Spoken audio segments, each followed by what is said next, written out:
Jesse the Body Ventura. Well, I'll tell you what, times have been tough, no doubt about it. Tough on all of us. But you know what? So be it. It's the season now to look, smile, and love each other. And there at the Workers Club, you're doing just that. The Workers Club. I love the name. And I want to wish you union members in the Workers Club the greatest holiday ever this year. The Workers Club. I love the name. I'm a long-time 30-year member of the union myself.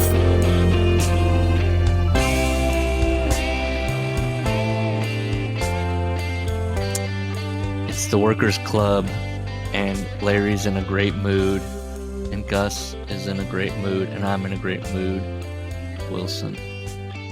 It's Workers Club. What is it? 104? 105. It's 105. Shit. 105. We're doing Tietam Brown by Mick Foley.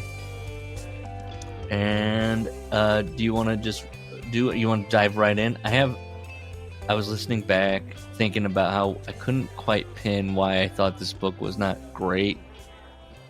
I was flummoxed. I have thoughts now. Tell me if you think I'm incorrect, Larry, because you're upset about this book. You don't even want to finish this book. Correct.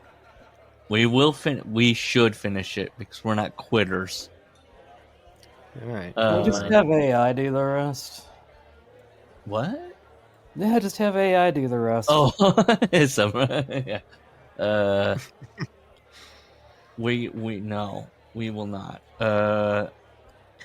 So I read ahead a little bit, like kind of just flip. I want to know where this was going. I usually don't do that, but I did this because I just wanted, because it is it's a slog. It's a bit of a slog. And it was like our own personal battle of Tietam. Yes. Bloodied and yes. We're in the muck, bloodied. In the shit. Yeah. And what I texted Larry was, Mick Foley's being very transgressive. It's going to get, we're joking about how it's just, everything seems to be very sexualized. He's trying for something. We didn't even know. The problem is, I can't even spoil it. I don't want to spoil it. The stuff that occurs later. The problem is, like we were talking about, Mick's is writing in his voice, which is typically good. You're like, oh, I can hear the guy, the author. This is him. But it's not a Mick Foley book in that it's this fictional book about this teenage boy. So it's still Mick, but then it's tackling these crazy, hard subjects. Rape, sexual assault, abuse. It would be like if Fozzie Bear wrote like a slasher flick. Which, to that point, Mick does have an obsession. You can see it in the book that he has this obsession about like blood and violence and art, and he's expressed that in other venues about his, just like how he thinks wrestling. Well, remember that whole like college film he made, like yes. That is the creative mind of Michael James Foley. We are dealing with an art. He wants to be an art. He has these artistic things in his gut that he wants to put out there in the world. Well, the thing is that dude loved film. There is a storyline to that, and it's about him being dumped. Yeah. Mm-hmm. He's working through this thing. That's why I feel like somewhat like, look, the book is not great. I wouldn't say it's horror. It's not the worst book I've ever read. Boy, what would that be? Maybe Larry Nelson's book? I don't know. Like, Sophie? Sophie's just so... You know what bothers me about Sophie's journal? It's just so plain. It's so plain that when we interviewed the author, he was like, I don't even remember it. It's like, oh, you don't remember your first book? book You don't crushed remember this that. book. Yeah. I'd rather read 10 Sophies than this shit any day. Wow, really? Yeah. It's just so Sophie was just so blah, just so It was nothing. a boring horror. It was a AI horror story. But Mick, like, he's trying. It's sweaty. And what I think too that hurts it that I was thinking about is that he is nervous about He's not keeping trying. I think he's nervous about keeping people's attention. So he'll put the thing in about like, and then I was almost sodomized later. Put a pin in it. And it's like, just trust yourself and just write, and just if you want to like take some passes on it, and put some. It's a short book, and I feel like he feels like I'm losing people's interest. So I got to mention that maybe there's going to be this thing later. I mean, I was going to bring it up when we get there, but he does that a few more times, and it's obnoxious because it doesn't add anything. Kurt Vonnegut will do that a lot, like where he'll even like tell you like the end of the story, and then he'll keep throwing in those clues. Mm-hmm. But it's not just like stick around and you'll hear the story. He kind of gives it to you in drips and drabs so that it's kind of its own narrative. This Mick thing is just so fucking lazy and it's terrible. I think where you see lazy, I see a guy doing his first thing, and all he knows is that he wrote the two previous deals, or maybe the one at this point, but then they expanded the extra chap. And so he knows that he's very comfortable writing in his voice. He has this story in his head, and I don't know. I don't think he trusts himself to He feels as he's writing that they're like losing interest. He does a lot. I've noticed as I kept going reading, like commas, a lot of like comma this, comma, like there's halting, like it's because he's talking to you, like he's writing like in his bio. I'll bring it up when we get into it, but it's there's a lot. He falls back on many things of like, what's the one we've talked about already where he goes, well, you'd think I'd say this, but actually I did this, and it's like, oh my god, yes, twist. It's almost like, that it is. I did this. You'd be wrong. Yeah, and it's that thing of like, yes, it's almost like he's like, it's a twist. It's I'm keeping you interested. You guys right? ever see that show Fact or Fiction? No. Only the internet clips of the compilation. Yeah, that's all you I've need ever to actually see. seen it, yeah. But like, it's that same energy. Like, He you should thought get the butler was the murderer. Well, you'd be wrong, you stupid dunce. Gotcha. Yeah. he should get Stryker to read the book. Should we dive in unless anybody wants to talk about Paul's booking or Vince Russo? He's the only person that ever gets aggregated is Vince Russo. Oh, and Kevin Nash had a theory about The Rock. Hey, go. Sorry. ooh, no, I'm sorry. I didn't even think it would tie in, but again, I'm like low on podcasts, so I listened to Click This week, and it was the one where we talked about The Rock. Yeah. Okay. So What there did go, you yeah. get out of it in summary? He didn't really give an answer on the air. What got And aggregated I was gotta his. say, What? I gotta get these out of the way first. Okay, go. Yeah. Go. Sean was talking about Yeah. wearing a beanie, which he must have worn out where Kevin saw him, and Kevin kept busting his balls over wearing it. Wearing a beanie. It was a Gucci beanie. It was $400. Oh, To which Lord. Nash busted his balls more. And then they talked about you shouldn't wear. Sean says wearing a baseball cap for a man is not in style anymore, and you shouldn't do it. But he's the one who was wearing that fucking pork pie fedora. So Yeah, somebody looking at you with a ball cap on, going with a pork pie hat on their head, going, not cool, dude. I don't know. Fine.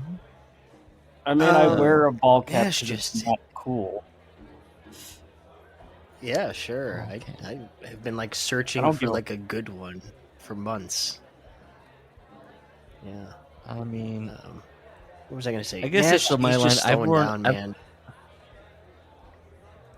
the CTE, Yeah, I think. down. I know people have said that Oh, before, no. but he is just so plodding when he speaks. It's so slow. He makes no point.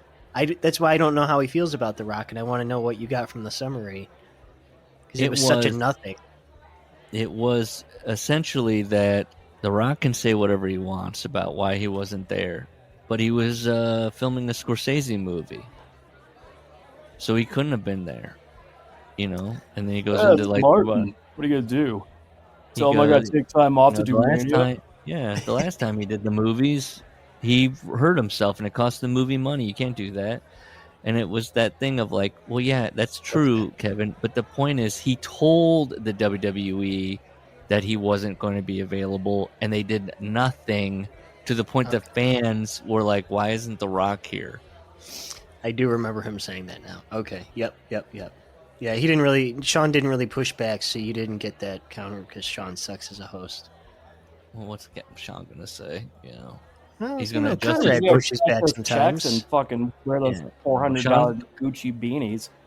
Sean's going to tip his pork pie hat. Did Frank Sinatra ever wear a pork pie hat? Like, why a pork pie? Why not a fedora? Do you know why not a fedora? Because you can't pull it off, can you, Sean? You look like a little newsie. Why am I being mean now? All of a sudden. I think it's the audacity of the $400 beanie. And just to bring it up in casual conversation. You can't just buy a Carhartt, just a Champion, typical... Like, what's wrong with a Champion beanie? There you go. Go down to just go down. They sell beanies in gas stations. Grab one. Stocking caps. I got like 10. I'm always grabbing them. Well, I technically, and I don't want to dox myself, I just go into the office area and just grab a sample stocking cap. I've ordered the same one off Amazon for like 11 years running, 4 or 5 I've been doing the same exact thing. Yeah. Now that I know that you guys are stocking cap guys, I feel like I already knew that, but I'm going to send you some high quality ones now, maybe. And now I'm thinking I might get you some high quality ones and send you some. But see, I have some that are like too high quality and they're like wool knit ones and they're too fucking hot. Yeah, that's the problem. That's true. That is, I was going to say, they're going to keep your head warm. Yeah. What about what about one? Someone's got to make a summer beanie. I think that's the. Ooh. And it's like with the amount of man products that I get fucking ads for on YouTube. There's no reason. That's not as dumb as 15 of them I've seen. Yeah. Like, why can't there be like a more breathable summer fabric, but in the structure and, support of a beanie? Why is that so hard? A linen beanie. But it's like, what would it be? Just, maybe an antique gold color. That's always a great color. I'm probably describing something that like already obviously exists. A visor. I feel like I would have seen No, then you look like Sean Payton. And then fucking bad. What about a banker's visor or like a poker visor? Wouldn't that like reflect the light and get, I don't know, green? What if you put black, like sunglass material? I don't know. I think a visor's a bad base. Yeah. It's a golf base. What about a visor but has a beanie top to it? Come on. Like kind of like the. What are you doing? Come on. No. Think about it. You had the hat with the flaps on the ears. We're talking a light, like almost a fishing hat. The fishing hats with the flaps but with the visor. Maybe I'm just talking about fishing hat. Brown. November 6th, 1985. Afternoon. So remember, we left on his dad has written him a new paper about the Emancipation Proclamation. So we're back in class. Hanran is doing his racist stuff. He's, telling the... He's doing the AJ Styles Twitter feed. Yes. Yeah. I liked the one where he goes, when you find out I wasn't hacked, you're going to be sad. That's a good little beat. You guys, he tells the African American child, you guys wouldn't be making millions in the dollars of the NBA. This is 85, I guess. Millions of dollars. I don't know, 85 millions. Okay, maybe. If it wasn't for the Emancipation Proclamation. So Andy gets up there, and or as Hanran calls him, Annie. He says, "What does it go?" Hang on, just because I'm anal and you doubted it. 1985 salaries for the NBA. You ready? Yeah, I know. I'm The highest paid player in the league was Magic Johnson. How much did he make that year? $450,000. I was going to say 3 million. 2.5. Oh, But there's only 13 guys over the million mark. Wow. yeah. So you're right. And that's why you have a union. Yeah, Mick is thinking about the current times. And Now, it's interesting which that- also means that's a thought in Mick's head when he sees salaries. yeah. Mick is kind of telling on himself there. It's, he's like that Long Island word. Yeah. They're just playing a game. Exactly. And yeah, Mick is like, I've bled on like international flights. And Milton Bradley's cashing $18 million a year. Like, you know that thought has happened. Yeah. He's watching Muggsy Bogues and thinking, Mick why? probably never in his life made as much as Otis Birdsong did in 1985 at 1.1 million. Oh, come on. Mick has cleared No. 1.1 million. That's what's fine. Okay. We assume that Mick has made X amount of money, and then it's just like, where is it? Where do you see it? Do you know what I mean? Well, him and his wife have separate residences. That's where the money's at now. Oh, no. I mean, he stopped working at 33 full time. Yeah. So, Yes. been supporting him since. What do I you? mean, the kids probably got their college right, free It's not ride. I for bet me, they're all okay? set up with homes. Like, I You bet don't Mick know would if they okay. win. Is it Did he sadder really- than I think it is? Well, he does the round. He still works. He does the rounds and all that. He didn't stop at 33. Mick has He got to was be in TNA. comfortable, though, right? Like, He's I got would. WWE paydays. Yeah, Mick's comfortable. Okay. Come on. We know how fucking cheap he was on the road. You don't lose that. You live with that forever. So he's just saving it for his kids. They're gonna get it.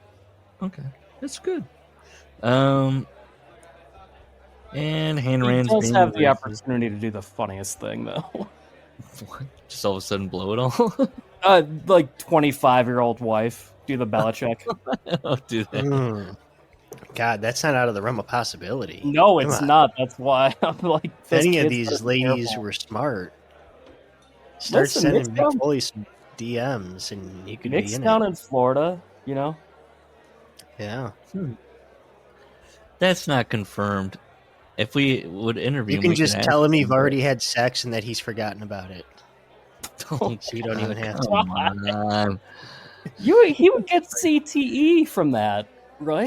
Like, not CTE. Sorry, but like he would get concussed. Bucking Bronco. Mick's definitely not moving off his back. I know. Even on his back, though, like I'm worried.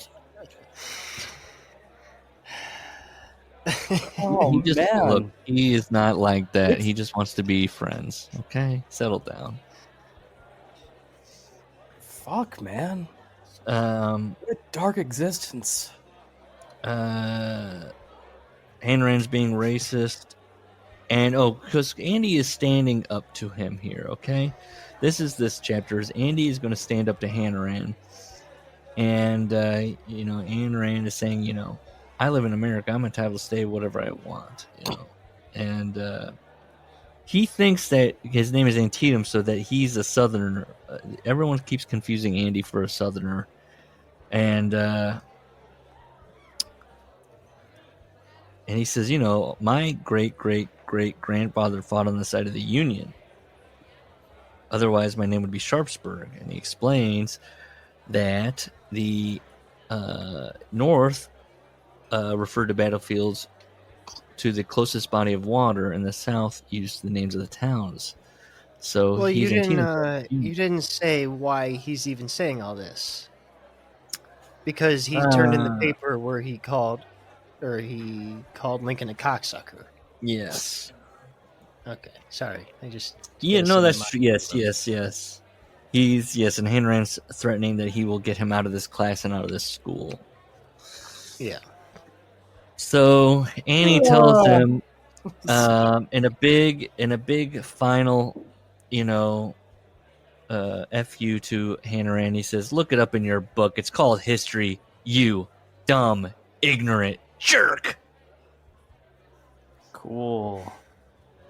So, you guys ever witness someone like totally spaz out on a teacher like that? call him you dumb, ignorant jerk. No, never. No. Yeah, me either. That's disappointing. I called my gym teacher in 7th grade sexist. The girls wanted to play football, and the girls had to, like, instead of playing football with us, they had to, like, play with this giant bouncy ball that they just lightly tossed back and forth. It was, like, so demeaning. Oh my god. I got written up for detention for it. We had flag football, and it was mixed, so... See? I think I've told this. My closest is I was in 6th grade, and I was at my locker talking to somebody, and I was cracking wise, and a teacher that was grade ahead or something like that, a couple grades ahead, walked by, and I thought what I was saying was funny enough that even a teacher would laugh. Oh boy. And he didn't. And I said, funny man. Oh god damn it, you ass. And then I went on along my day, and then I was walking down a hall, and that guy was at the end of the hall, and he said, "You," and I was like, "Me?" And he was like, "Funny man," and I was like, "Oh shit!" And he took me into the principal's office to bitch about that this young man said "funny man" that disrespected him. He was stewing on that, like, yeah. And it was just a drive-by. Like, he's just walking by, and I was like, funny man. I was hoping he was going to fight you. Like, I really thought he was going to fight you. That would have been fucking funny. He dragged me in, and I was just like, it was a joke. That was my only... And the principal was like, I didn't get punished or anything. It was just to dress me down. Talk with some respect. I was like, it was just a joke. I thought it was funny. I don't even remember what I was saying. I was just riffing at the locker. I was just that I don't know, he wasn't laughing at, I don't know, a 6th grader's shenanigans at a locker. Look, I don't feel too bad. That guy's whole class was about how the Beatles, he would tell classes about how the Beatles, that Paul was actually dead. Oh, God.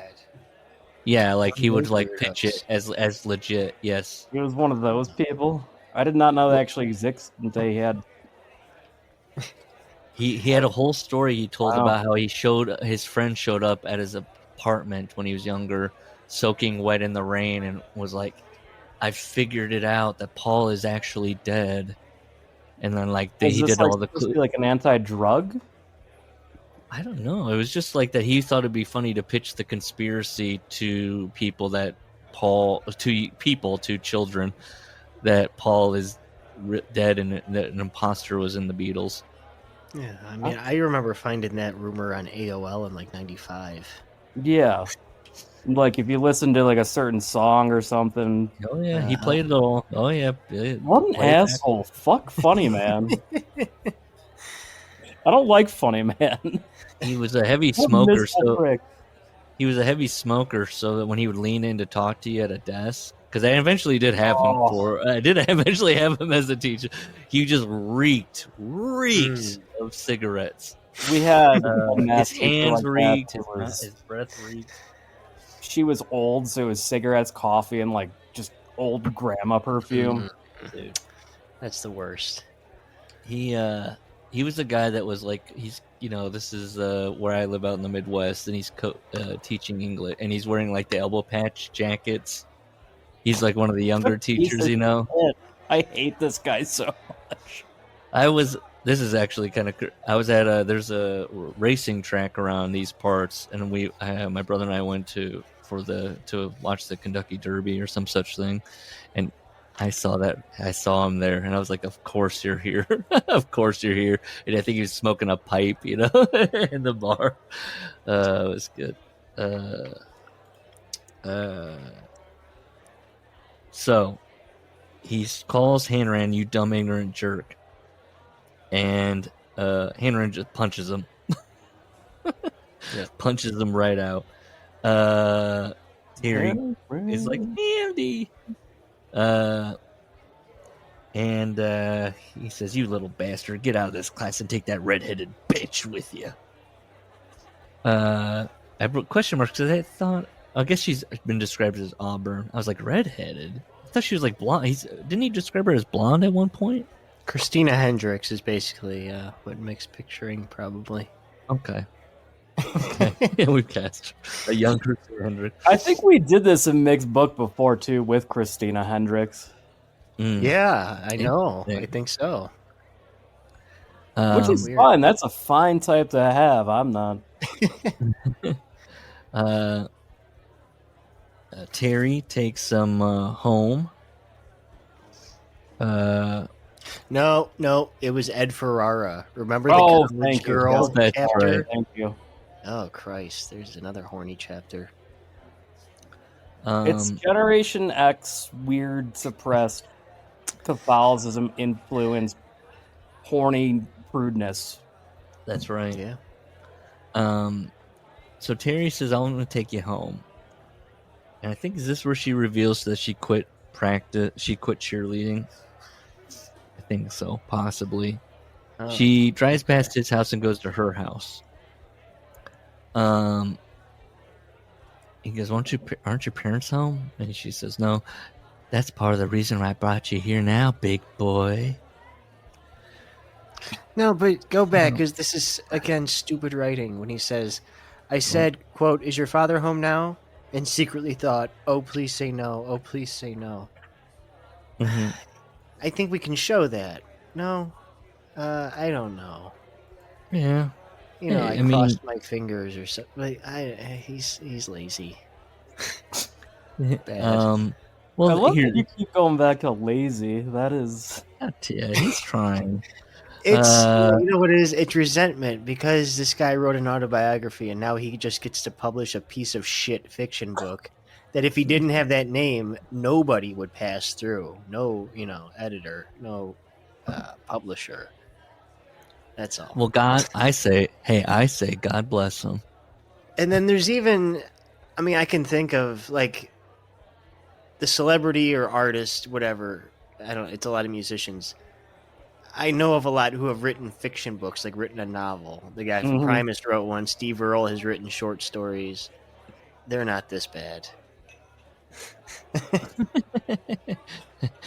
Well, maybe it'll get better. You don't know.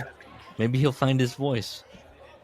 Well, here's to Larry's point, possibly. So he's talking about how her house looks, and then he says, "Well, then this, a lot of these paintings must have cost a nice buck, especially the black velvet Elvis that hung over the mantle." Parentheses. Just kidding about that one. That's like, that goes back to like Mick's voice and his. And I was like, yeah, who are you joking to? Like, who is that? What? I have never seen that in a book before. Like, that's dumb. You never were reading a fiction book and then the person's point of view is like, "Hey, I was just joking about that." No. Gotcha. No, why would you do that? That's not right. You can't do that. All of a sudden, she became Florence Nightingale. She's cleaning his wounds. She wants him to take his shirt off. He feels embarrassed about it. And he says he hasn't really thought about changing in public since he was do the post-workout showers and phys ed.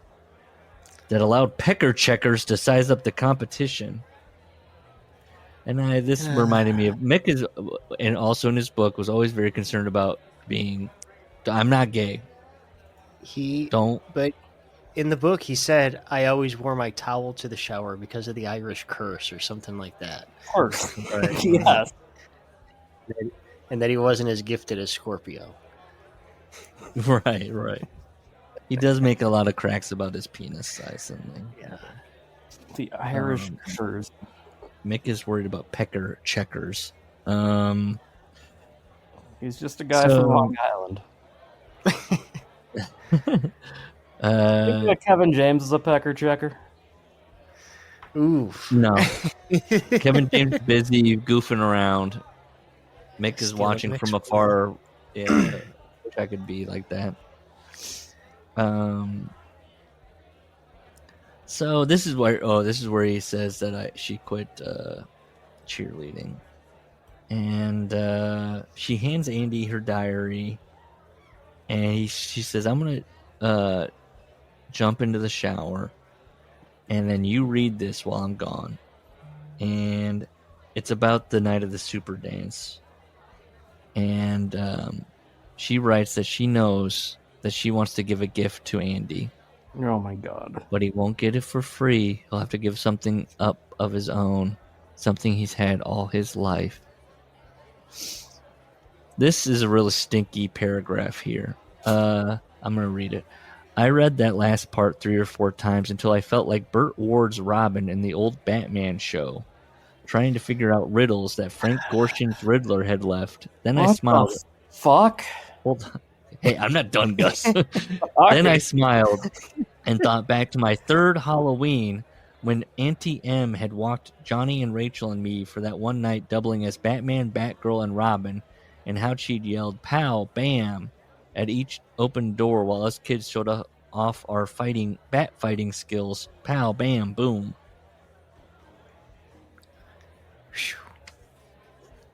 It's just had an editor on it.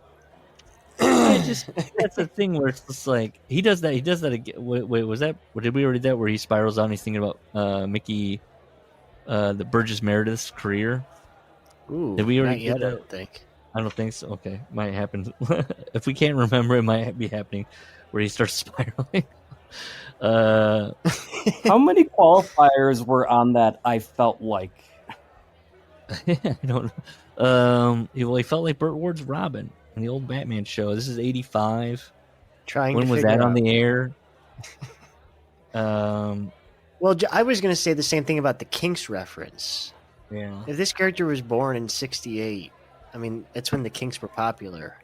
Yeah. You don't listen to music that was popular the year you were born. I'm not listening to Billy Ocean. She comes back. That's a Mick reference because Mick loves the Kinks. He says that in his book too. So it's another bullshit Mick thing. I'm sure Jerry Lawler liked that paragraph if he read this book. He's like, yeah, Batman show. She comes back wearing a white long sleeve shirt, unbuttoned down so I could just barely see a hint of ripe cleavage. I think Mick would love I think Jerry would love this entire chapter, actually. Yeah. I was gonna. There's a lot of Jerry. True. There's a lot coming. Her bare legs touched mine, and he wished right away that they were not covered with jeans. And I was like, what an odd way to describe wearing jeans. My legs are covered in jean. Why wouldn't you say covered with denim? I wish that there wasn't denim between my leg and her leg, or covered in jeans. You pulling on pants, you're going, I'm just covering my legs with jeans. Hold on. So she says, did you read the diary? He goes, yeah. And she's like, did you understand what's going on? And then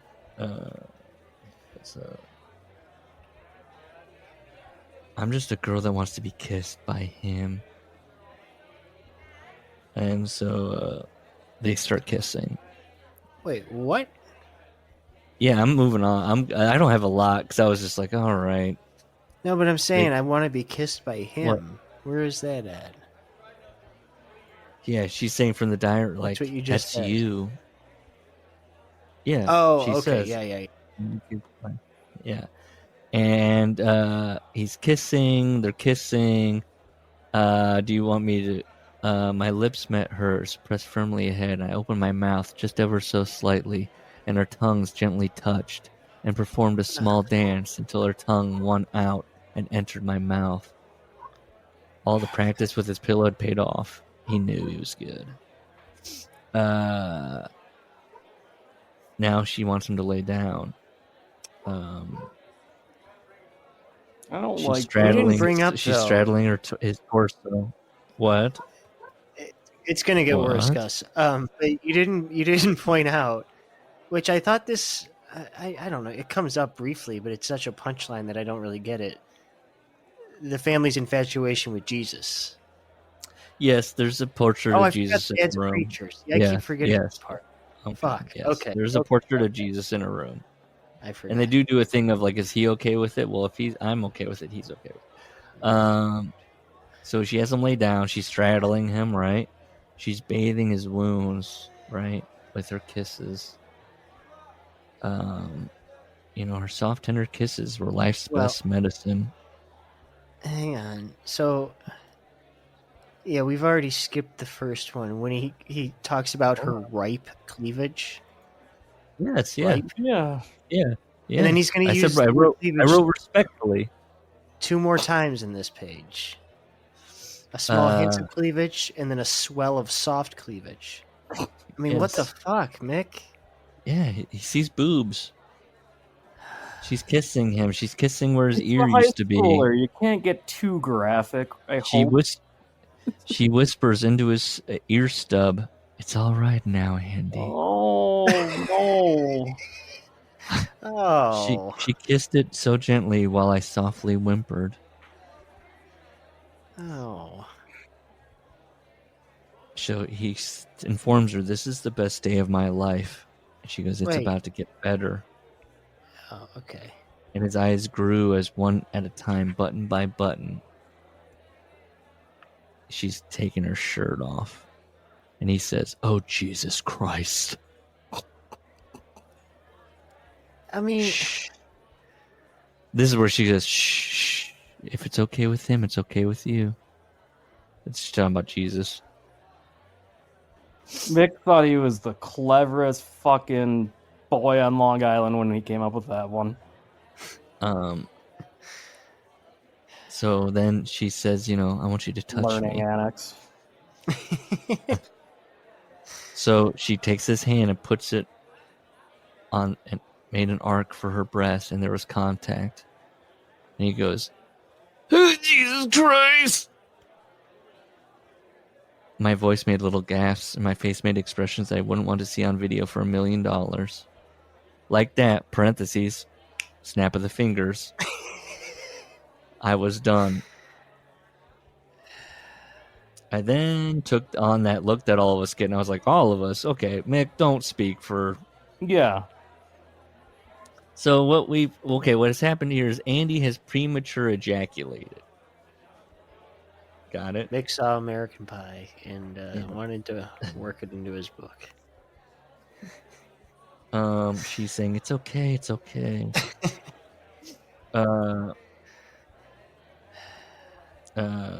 It means you really like me. And she says, "Come here." And she rocked me like a child and placed kisses on my head. Gross. And those breasts that only moments earlier had induced such a spasm suddenly became the safest place in the world.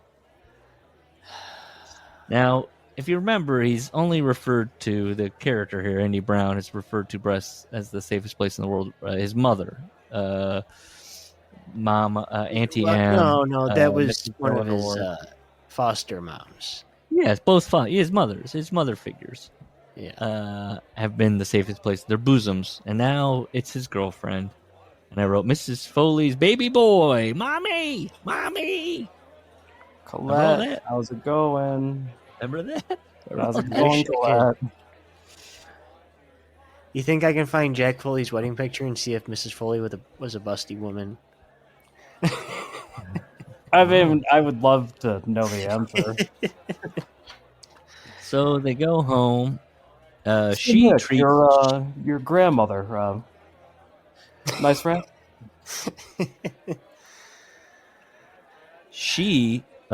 Terry treats him to a dinner at Friendly's and a movie, Pee-wee's Big Adventure, at the nice theater, and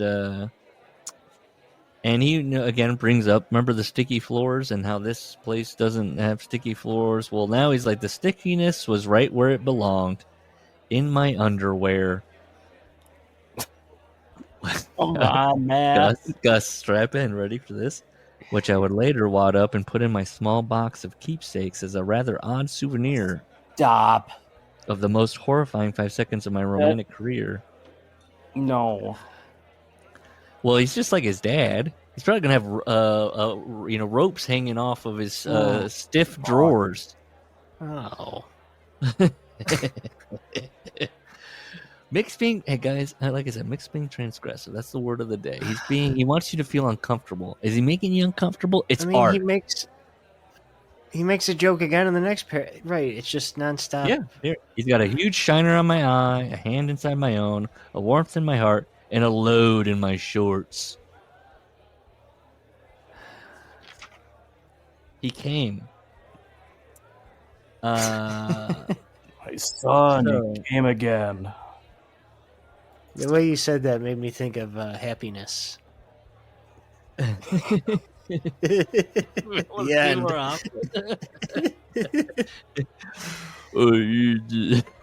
Now, see, that's good transgressive. It's the opposite. I can't even do it. You're a jerk. I'm not going to use the language he uses with the woman. You're filthy. So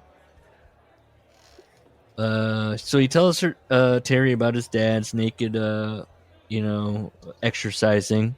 She says, "Wow, I thought my father was the only one who did that." And she got jokes.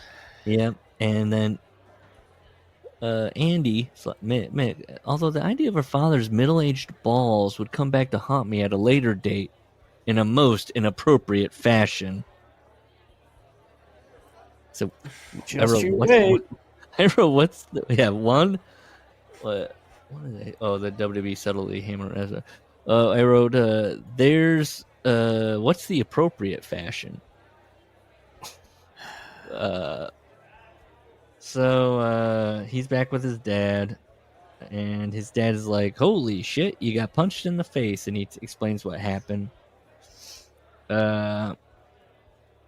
And he looks up, his dad looks up Hanran, 272 Quaker Path. What kind of street name? Quaker Path? Lives on Path. And he's like, dude, this guy's huge. He played in the NFL. And then he realizes, tell Mrs. Baskin upstairs that she better not wait. He goes, wait a minute, Baskin, as in Clem Baskin? That's his mom? And it's the blonde that stuck her tongue in his mouth, and or that's then a happen. Oh, like ate his ass. And then she was licking his dad's butt, and was saying, like, he was looking at her and going, she's a broken dreams. I taste that, or I see that in her. Excuse me, Mrs. Baskin. Southern boy, is that you? She was the blonde. Because his mother had licked my father's ass, is he gonna fuck the mom? Well, he comes inside the room. Hold on. And she's like, "Oh man, he smells booze and my dad's ass." He keeps waffling. This is Mick. He keeps waffling between being disgusted by the scenario and being turned on by the scenario. Well, that might be the theme of this book. He says her hair fanned out on the pillow, the scent of sex and rejection heavy in the air. Come on, man. Oh, Rejection. Do you think I'm pretty? Call me Amanda. Tell me I'm pretty. She's doing that to him. He's going, you're pretty. You think I'm beautiful? Yes. He thinks she is beautiful. He's falling. I'm telling you, Mick is. I don't know what Mick's working through here, but it's definitely about sex and it being naughty and it being weird, and also there's violence involved. There's a rage. He keeps talking about the rage. It's not good in his hands, but he's definitely smashing. Like if you were like chiseling to make a statue and you were like good at it, and you're like, and he's just kind of like and hitting you're it with good at it. yeah, but he's hitting it with his fists and like he's like smushing it and going, look at this.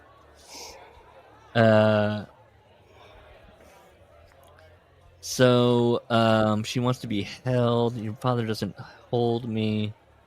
Lay down with me, Southern boy. It's warm next to me. And then she asks about her breasts. She reveals her breasts to him. Yeah.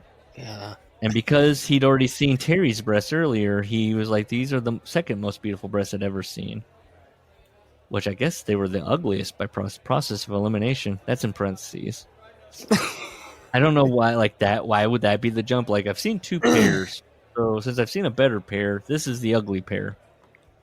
Fake. Do you like? Yes, that's the problem. They're fake. Do you like them? Yes, ma'am, I do. Tell me you like them, Southern boy. I better not. You just did. I don't like the phrase Southern boy. There's a lot I don't like. And then he's like, oh, you go to, she asked, did my son give you that black eye? No, he didn't. Will you not tell him about this? No, I won't. Call me Amanda. He says, Amanda. Then she asks for a kiss, a favor, a little kiss. And then she also is kissing his wounds, his eye, you know. Tell me again. Tell me I'm beautiful. And again, as he's often seen with Mrs. Delanore and many others, a single tear rolled down her eye, from her eye. You know, Andy's catnip to older women. They constantly they're putting their sorrows into him. These broken women. Oh, Colin dropped like 4 money clips for us. Let me look. Foley on Observer Live promoting and talking about Tietam Brown. Oh shit. Ooh. Okay.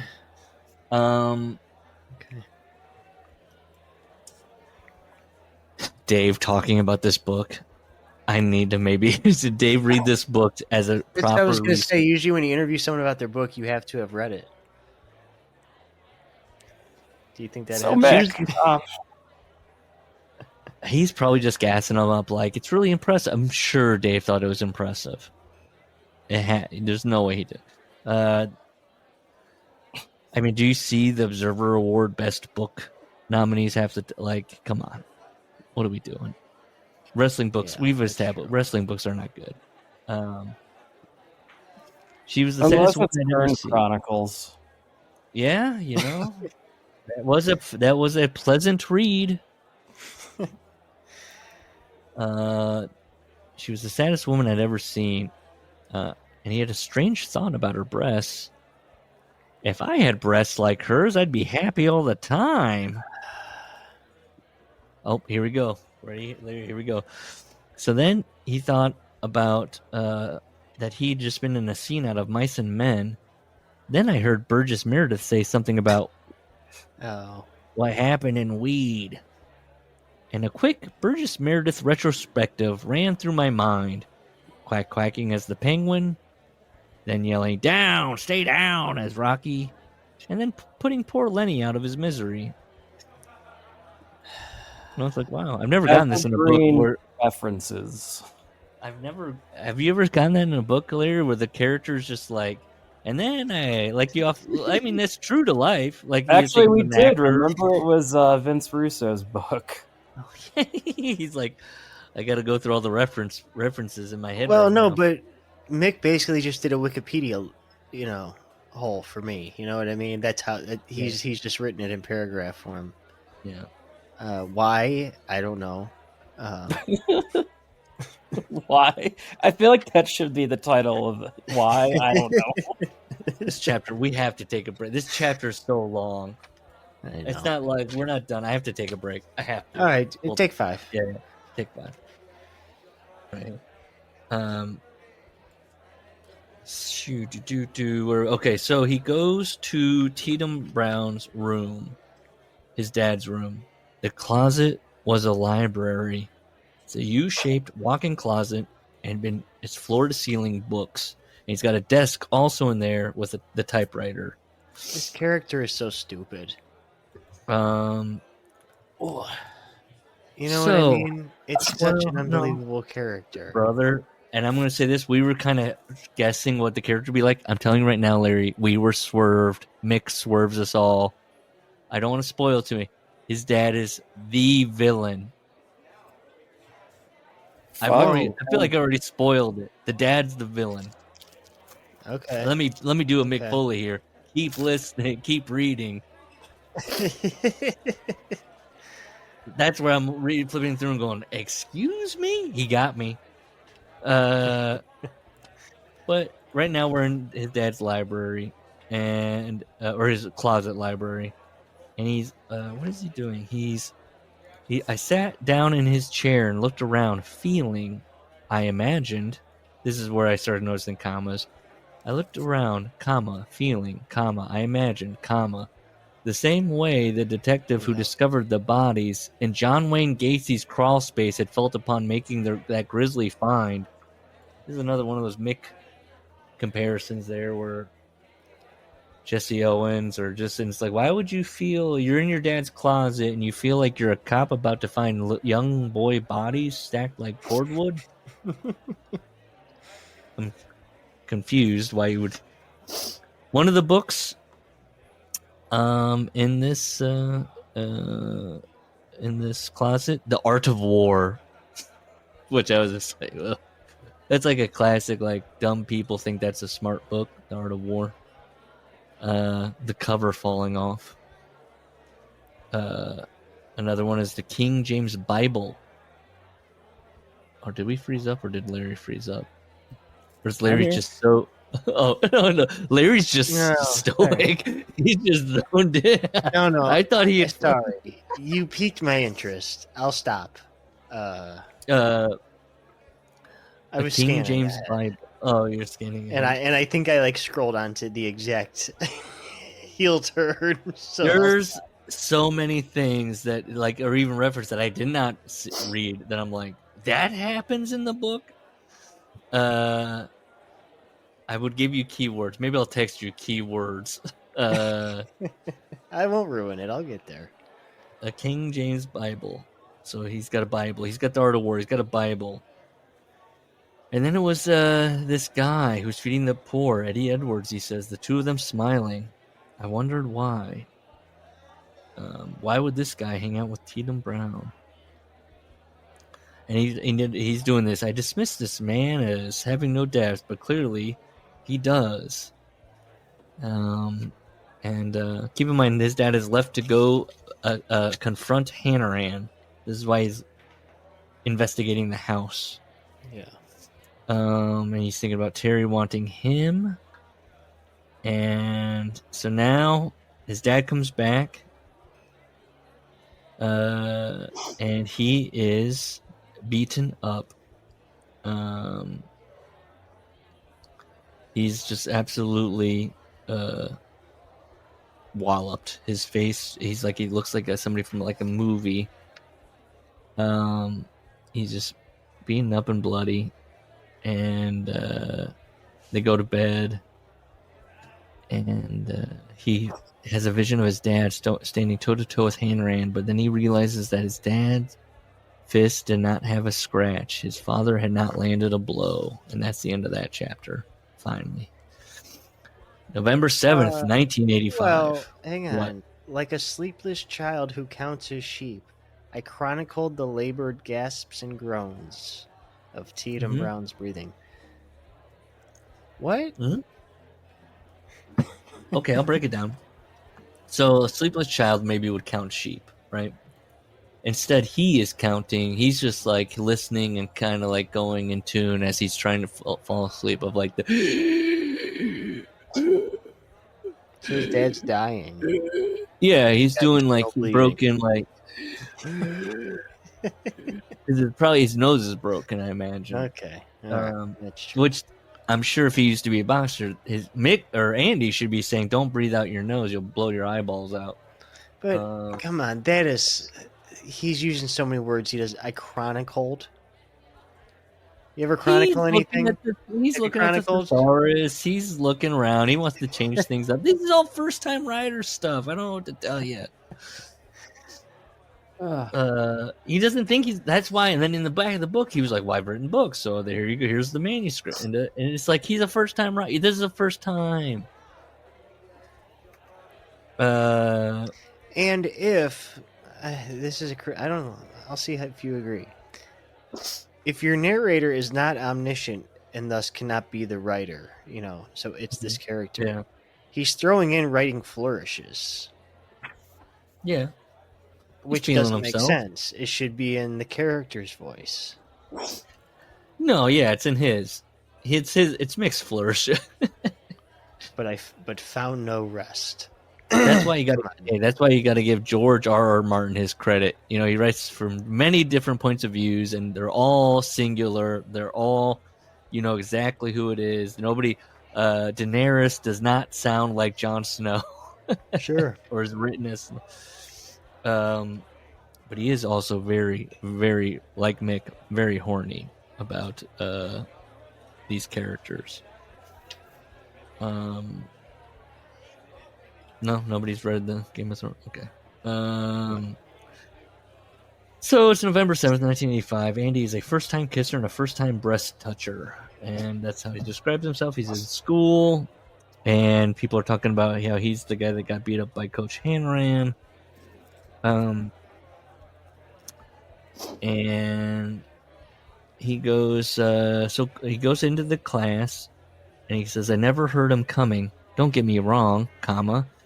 He didn't sneak up on me and continue his assault, comma, as that sentence might lead you to believe." I was like, what's happening? Wait. So we're reading the documentation of this is the. I'm sure I think he might reveal. I don't want to spoil. I think he reveals that this is all him writing down later in life. Okay. Anyway, but then it's like, but then why is he writing it like this if he's just recounting where he's like, "Don't get me wrong, he didn't sneak up on me and continue assault," as that sentence that I just wrote. It's all just very like, why would you write something to trick some like? Yeah. Sure. I never heard him coming. Yes. If you're chronicling this, yes.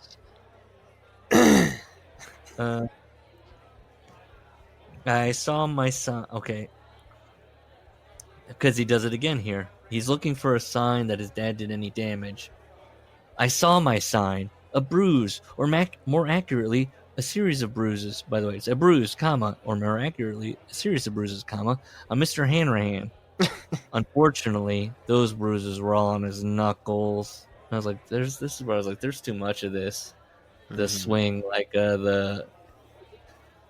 and we've seen it before, and it just happens over and over. Like, gotcha.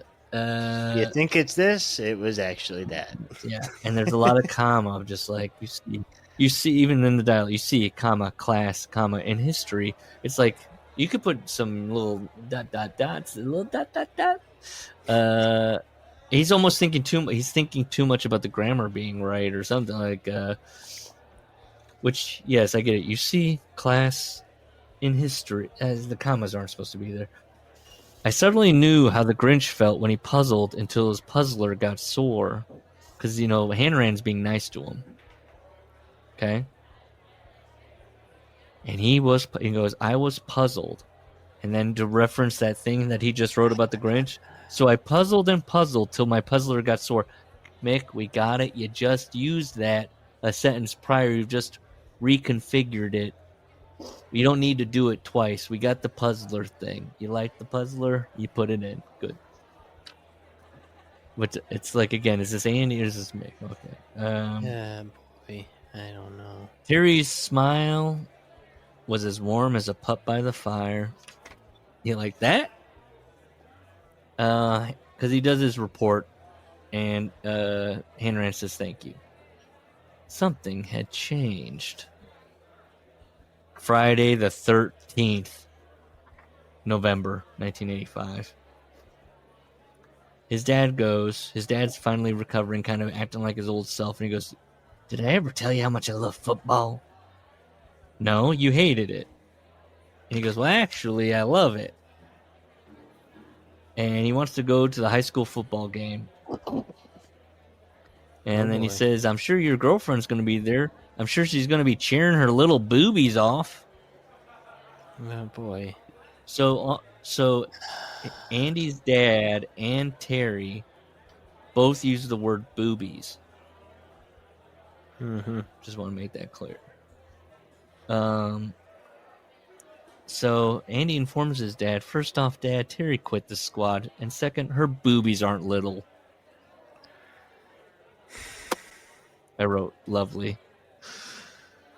So he goes, "Look, Dad, I don't want to embarrass you. I don't want her to see you like this." And Tietam looks down at his boxers. He's wearing boxers. The cow has poked its head out of the barn. God damn it. So he's like, "Don't worry about it. I'll be dressed." And so Dad, your He dick's calls- out again. Come on. I pictured it as a movie. It's fun. After you see the foster mom's head across the way, and little Andy's cradling it, little 3-year-old or 4-year-old Andy, and she's like, "I love you, Andy," and he's burying his face in the bosom. Mick is the greatest artist we've ever reviewed. I don't know. I'm kind of feeling it. Is Mick the greatest artist? The imagery that he's painting. The wrestling canvas isn't the only canvas that Mick uses. All right.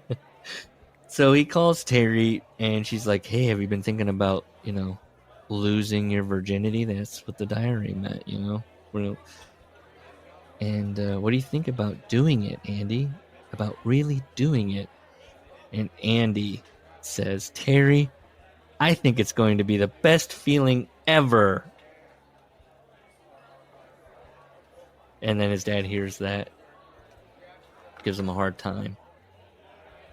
Do you want to keep going, or do you want to, or do we want to wait for Yeah, we Gus? do one more chapter. Okay, because this is the big one. Yeah. They go to the game. Gus had a hard out. My God. What? Oh, I thought Gus's heart out was that. Well, I know he's living there. Maybe he had to go early. Maybe he wasn't feeling it. Sorry, I wasn't looking at the screen, so I didn't know Gus had left. Saturday. Classic Saturday Night Lights. It's a high school game. Saturday, November 14th. At noon. 5 at noon. Yeah, noon. Actually, that was when the grade school football games were. Like my fifth There you and go. football. There Yeah. you go. Just say it. Lord. No, what? I'm okay. I'm just trying to. I didn't have a lot The of first notes 'cause fucking line. I didn't even catch that. I emerged. It's not right at all. I emerged because he's taking a lot of showers. You see, because he's constantly masturbating in the shower. I emerged from my house on Elston Court with perhaps the cleanest penis in the continental United States. Hell, maybe the whole world. Okay, so they're off to go pick up Terry. And he says, he's really worried about his dad embarrassing him. And he says, "Kid, believe me." Hang on. Why is Terry moving so fast? This kid just lost himself touching her boob, and she's... I don't want to spoil it, but that might be brought up. This might be Mick laying breadcrumbs. Okay, I don't know. Right. That's what I was when I'm flipping through the book. I'm going, wait, is Mick really lulling us in? And he's kind of nervous that they're not, because then he's about to just pour a bunch of shit on her head and go, "Yeah, gotcha." Okay.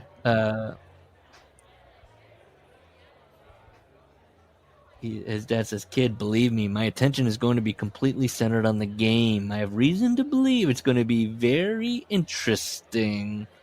I was like, "Oh, this Tietam's turning into Mick. He's like, the dad's going, there's something's gonna happen." And he goes, "You took 4 showers last night, Dad." So they go to Terry's house. Lifting weights in And- there, the old clean and jerk. Yeah. Cool. They go in, they meet the mom, Terry's mom, with the dad, and she's complimenting Coach Hanrahan and the football team. And he writes, "Yes, they are a wonderful group of mean-spirited, bullying, mullet-wearing, steroid monkeys." Actually, I didn't say that, but I sure as hell thinking it. What I actually said was, "Oh yeah, he sure has." Most writers, I think, would write him just saying, "Yeah," and then you express that already how this guy feels about the team. Yeah. And then she offers him a cup of tea. Yeah. What's Noon? She's British, probably. Okay. So he's watching the mom, and he goes, "And I have to admit, I did momentarily, just momentarily, I did, again, and I have to admit, comma, I did momentarily, comma, just momentarily, comma, picture this beautiful, comma, the mere woman," I'm not joking about the comma thing, it was starting to drive me nuts. "The mere woman licking my father's ass." And then he does throw the ... rich, attractive, and ... married. My dad's type. But just okay. "And I have to admit, I did momentarily, just momentarily, picture this beautiful, demure woman licking my father's ass." Okay. So he keeps bringing up, he's doing a Mick thing where he's like, remember when I tried to use telekinesis to get rid of the fuzzy dice? Well, now I was using it to get my dad out of here. It's not working then either. Oh, now I'm using it to get Terry down here. Oh, kind of worked, It's not, he keeps going to this well, just, why are we doing this with the telekinesis? Terry came down, somehow managing to look both wonderful and feminine in a denim jacket, jeans, and work boots. There you go. They're informed that Terry's dad, the pastor, is with Billy Graham in Charlotte. His dad goes, "Billy Graham the wrestler?" Oh, God. Mrs. Johnson replied, "Billy Graham the Reverend." Well, they are in the New York territory. You don't even know. I don't even. The rest we saw in the thank yous. Finally, I got around to the wrestling. Wrestling it sounds become like Tietam Brown the Fourth watches wrestling. I'm just gonna say that. Maybe he wasn't a boxer. Maybe he was. How did he meet Eddie Edwards?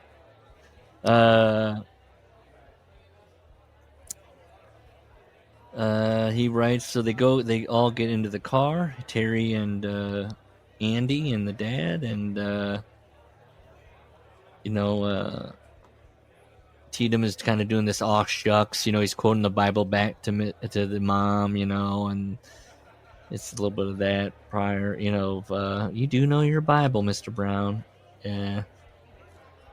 He's a smart guy. He's read the Bible. I read the Bible when I was a teenager, and I was like, got it. Me too. I was 10 yeah, when I wandered during Mass, and I'm like, what else is in here? So his dad, he writes, "Dad cranked up the Manilow," and then Andy writes, flashback, "Yes, I did just write, quote, cranked up the Manilow." All right. This is that book thing again, where it's like, yeah, in Mick Foley's book, where he'd be like, Steve Austin cranked up the, yeah, I wrote that. He cranked it up. You're like, oh, okay, Steve Austin cranked up the mantle. Why is this guy, X amount of years later, like, why does he think whoever would be reading this abuse story? I know we're hitting this a lot, but this is the problem with the book. This was kind of holding it back. Outside of the you might be so right. That he's might watching be the half, game. like half the problem. Just the fact that this voice It's is in so his. It's clumsy. too much in his voice. It's Yeah. It's too much in his voice. And Mick is not. He's a sincere person, but he also wants to always put that. He wants to couch his sincerity with humor. He always wants to put a little. Even he talks about in his book when he would cut promos. There are things that make him laugh. You know, like he's the bag of popcorn guy. He's the Yeah.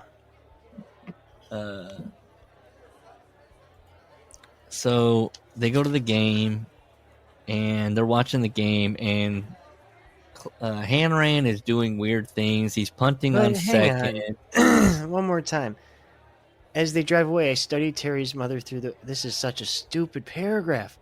I studied Terry's mother through the windshield as Tietam backed out of the drive. A mixture of puritanical and capitalistic values.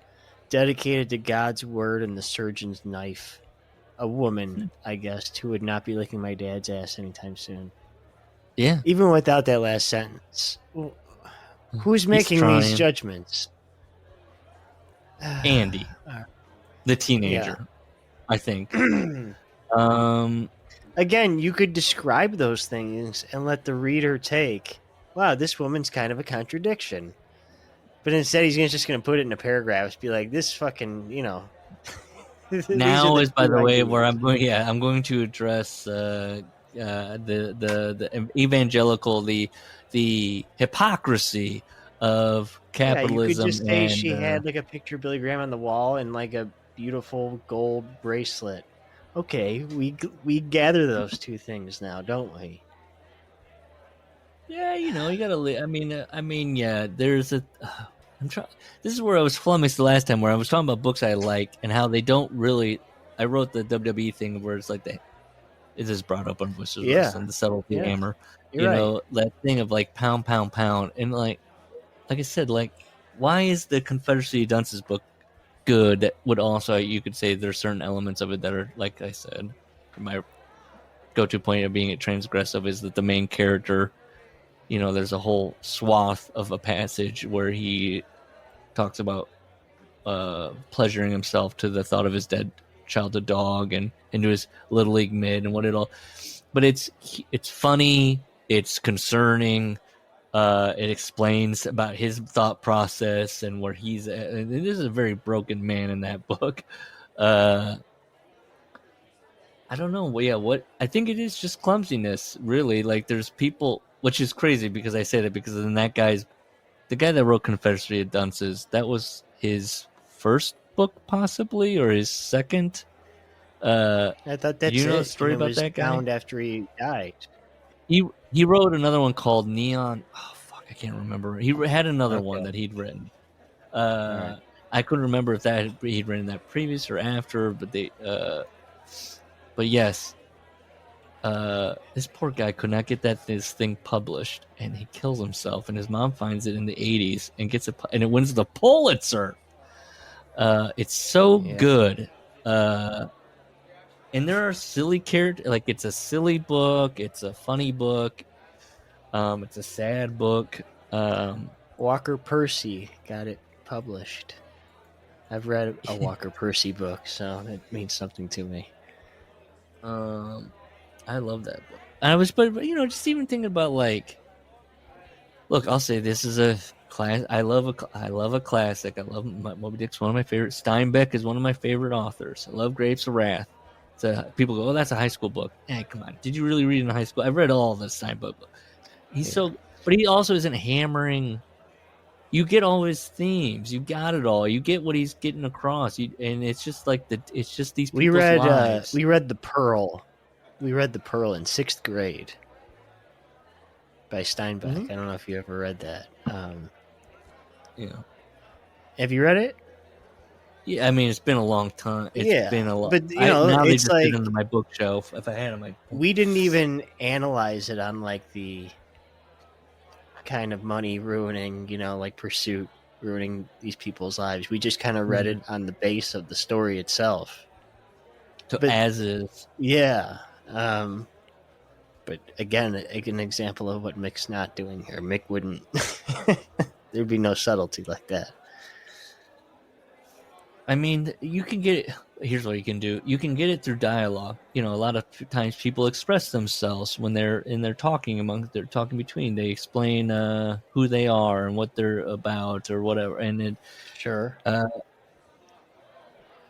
don't know. Yeah, am I a fan of books where it's like the person goes on maybe a David Sedaris book where he will express his thoughts after the fact, but that's an essay. He's writing these things about his life.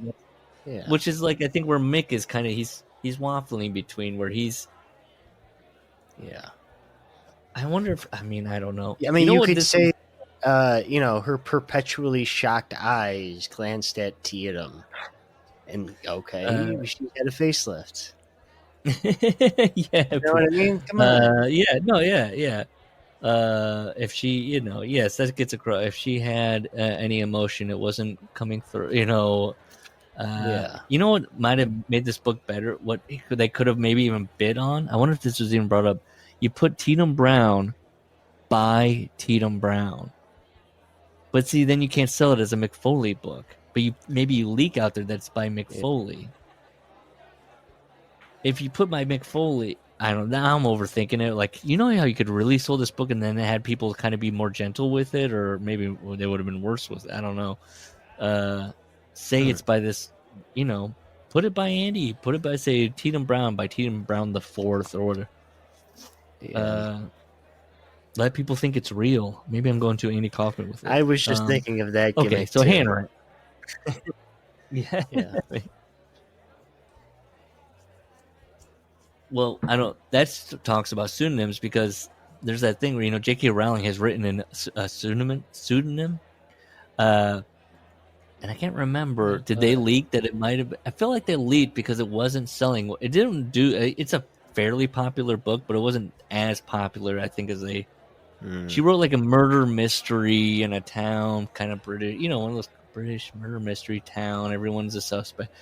And I couldn't even tell you the name of it, or, but it was her kind of going, well, I'm going to do it, but I won't do it as J.K. I'm going to do it on my own. Yeah. And I don't know if it worked. So even, but her book, have you read the Harry Potter books? No. That's a thing of like where they're kind of simply written early on, and then they kind of get, as she kind of develops her voice, it kind of keeps going. It kind of gets more and more involved. Sure. But, so maybe if we could just get more Tietam Brown novels out of Mick, we'll have like a Pulitzer guy on our hands. There you go. Larry's shaking his head. So Hanrahan's doing all these weird moves in the game, and people can't understand what's going on. They're getting frustrated. The score is still only 12-7. I think that's right. But then he starts... Hanrahan begins to cry. Softly at first, almost imperceptibly. But then harder and harder and harder. Now he's in the fetal position. He's inconsolable. Because he thinks he looked at his dad. He saw his dad, and that's what caused this breakdown. And then he looks at his dad, and his eyes are closed, and he's smiling peacefully. I'm acting it out for Larry. Yeah, sorry, I wasn't looking. Okay, I'll do it again. My hands are up. I don't think his hands are up, but if you're smiling, I would hate to be smiling with my eyes closed peacefully. My arms are at my side. I imagine your arms are up. You're feeling it. Maybe we've been in the state, Larry. We've been in states before. Would you be? I don't know. Maybe you are on a couch and you're just smiling. I'm trying to do it now. I'm trying to do it. Yeah. Your arms at your side, and you're I'm peace. I'm at peace. Yeah, I don't know. Hey, you kind of want to put your arms up and kind of. Yeah. Yeah, or at least if I was on the couch, I'm putting my arm up on the couch going, yeah, all right, I'm feeling good. What the fuck's going on, though? I didn't get this far, so what's going on?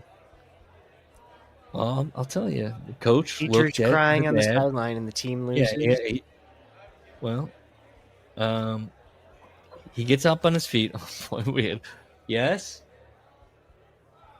You're what? You good? The dad is vibing out on the sidelines. This is gonna be our shortest episode ever. It's crazy. Yeah, I didn't even realize that. Okay. This is crazy. I'm reading ahead, though. What the fuck is going on? Hold on. Well, Dad's vibing out on the sidelines. Hanrahan's in the stands. Yeah, in the stands. Hanrahan's on the sidelines. He's like, but then he stands back up and he's okay. But then They he's get like, 3 games, and then he sends in the field goal unit. yeah, he goes, yeah, they keep getting delayed Make game sure you on your penalties. mic, Pushing put back. your mic closer. Wait, hold on. Are we good? Yeah. We're back. You're Okay. just dripping a little.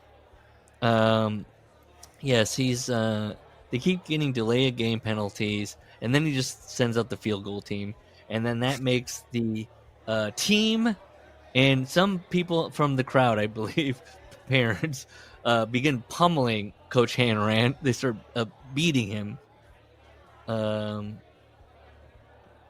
and so Andy feels sorry for Hanran, but Tietam Brown, his dad, looked very much like a child at the beach, all glowing smiles. He also, okay, so there's a brown-haired young woman who he's also, while he's like vibing out of his psychological warfare, he's also making looks with a brown-haired woman in the stands. And then he goes over, I would note here, because it might be important later, she merely looked average when the first kickoff was launched, but with each passing glance, she changed in my eyes, so that by the time things turned ugly, she was decidedly pretty, bordering on beautiful. Hang on. Are there supernatural things at foot? No, I don't think so. Okay. That's the way this was all reading so far. I know. Well, yeah, I think from what I can gather, and I don't want to speak too much about like what I kind of like the pieces that I read as I flipped forward. I think his dad is the ultimate, like he's like a genius. He's like a Kaiser Sose. He's working. he read The Art of level. War, so Yes. As you, that's what it says. Yes. He's planting the seed. Planting the seeds that this man is some kind. I mean, we're talking next level criminality. that's what I figured. But then the fact that this woman's appearance was changing in Andy's mind made me think the dad was doing something. I thought you were outside the door. Hold on. What's up? Now? Or does it matter? Okay. Well, do you want to keep going after this chapter? No. Okay. Do you want to do anything else? You just want to have a short episode and call it good? Yeah. Okay. Colin's going to be so sad. Where are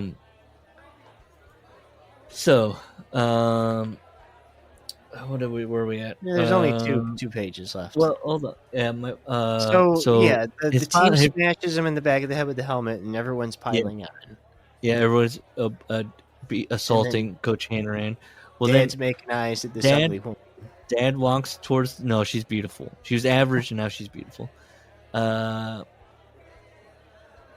he returns arm in arm with her, and just like that, by the way, he again parentheses, snap for emphasis. Like watching Houdini, which I was like, watching Houdini. Who watched Houdini? I know what he's saying. That's another thing. We're just like, I know what he's saying, but so he's like a magician, I guess. I don't know. Yeah, trigger. I don't know, but it's like Houdini. He had another weird Not fragmented watch, section but that. like Houdini. Yeah, right. Exactly. My dad was like Houdini. I don't know. Like, why is he a magician? At this point, he's already established that his dad is like some kind of weird Casanova. Yeah, that's true. So they drop off Terry at the house, and Terry tells the dad, "Hey, turn your head." He goes, "Why?" "Because your son's going to kiss me." So he turns his head. He's been doing whatever, all these interactions. He's trying to be good. And then so they kiss at the when he drops her off at Terry's house. Andy and Terry kiss. Then she added a little surprise. She touched my balls. Touched them and rubbed them in a secretive way. Okay. Andy? Yeah? A voice as high as my penis was hard. So that's why I read it like that. Yeah? All his shower practice had paid off. My undies? Yuck. My undies were spared. He's not, hey folks, he's not coming in his undies. He said undie. He's a guy. He said undie. Okay. I found that fragment. Sorry, it's a small thing, but it's page 94. Uh-huh. Flip back there. It's Okay. that third paragraph. Mrs. Baskin upstairs. Hold on. Get 91, 92, Okay. 93, 94. Yeah. Southern Boys at you. Yeah. Mrs. Baskin upstairs. Yeah. After he left, I walked up the stairs in my history-making underwear, put on sweatpants, and knocked on the door next to mine. Why? Yeah. That shouldn't be its own sentence, right? That should be a comma there. Wait, it might not be. It's so clunky. I don't know. I guess you could say I is the subject, because sometimes you do have that hidden I when you diagram a sentence, but that kept sticking out to me. Put on sweatpants and knocked on the door next to mine. That's a sentence. Yeah. But he added in little. I know I think he's using commas as like pause as you talk. Like pounded, comma, yes, comma, because Clem Baskin's mother, the ass licker, was requesting my presence, comma, but pounded more so. So it's pounded, yes, because Clem Baskin's mother, the ass licker, was requesting my presence, but pounded more so because my father's room was off limits. Okay, sorry. Go back to real time. No, I'm yeah. going to hear about. Oh boy. Okay, hold on. Shoot. Mel's dick. No, not Mel's dick. Spoilers. Not. So she touched my penis. Okay. Yeah, my undies were spared. I'll bet no one else has ever touched you like that, have they? Only my foster dad. Which is good. Look, I chuckled when he did that. I chuckled. He goes, damn. No, he goes, damn, the truth really sucks. All I had to do was lie. One simple lie. Lie. I liked all that. I was like, this is somebody like, so why didn't I just lie? And then she goes, of course, she's ever forever understanding. She goes, Andy, we'll talk all about all your little secrets. Don't you worry. How does she know about the quarters? I guess he carries the. It's not really established. Maybe we missed it, but he carries quarters around now because of that. Oh, you're right. He did pay for the movie in quarters. Yeah, he's always carrying quarters because of the quarters guy. I didn't pick it up until I was. I guess it's a reminder. Look, Mick is painting a picture. I think I might like. I'm turning myself. I like this book. I don't think I like this book. They kiss. She says goodbye. His dad asked, "Did you feel her breast?" Yeah, Dad. I guess I did. That's a good boy. Thanks, Dad. I mean, I know there's certain parts I definitely want to read to Gus to punish him. Yeah. You haven't even. So now that I know that you haven't even gotten to Mel Stolsky, huh? No. I had to clean my gutters today, so it set back my. I think we could be done with this book in 3 more weeks. That's good. It's a short book, yeah. And then it's summertime. It's JR. It's cooking with JR. It's grilling with JR. So are we going to get an explanation for why Hanrahan? I don't know. That I don't know. I know what happens to Hanrahan. I read that much. Well, where do we leave him? He was being beaten up, and that's it? Yep. That's where it's left off. Yep. You will, in the next Why would chapter, Mick find out not what finish happened. that story? Oh, I guess because they beat traffic. They left. You do find out what happens to him immediately, and you find out what happens to him in general in life. Okay. That's why, yeah, it is, I think, established. This is an older Andy. He quickly mentions that this is him writing all his memories. You get that in this upcoming? I think so. No, it's at the very end. Okay. Oh, okay. Where he's like, and this, and it's kind of. I think that's how it read, if I remember right. I still don't know who the fuck this main character is. It's Mick. Like, I don't know if I like him. He doesn't seem to have a fucking personality. He's impressionable. He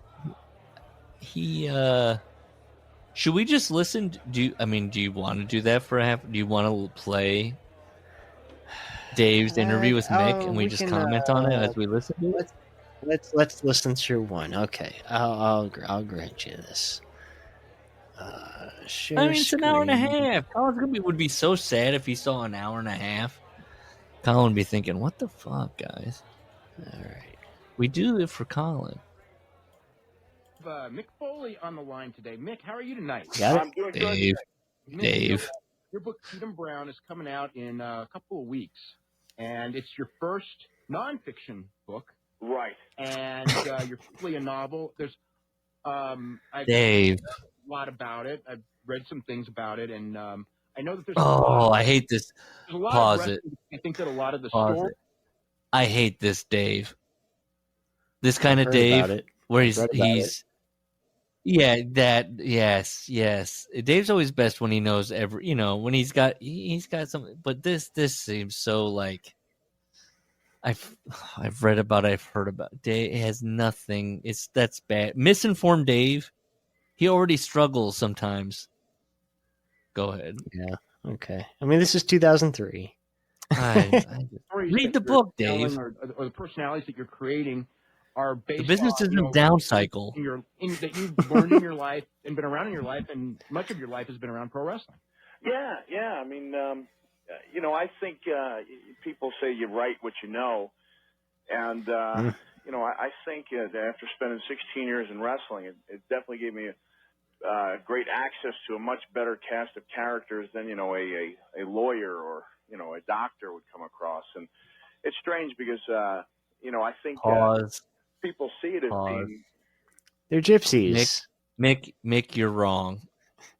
John Grisham, Michael Crichton, like all these guys, John Sanford. There's so many guys that have done like lawyer, doctor, newspaper reporter, and they're just like they write crazy good books, crazy even good like this like airport in the air like national bestsellers.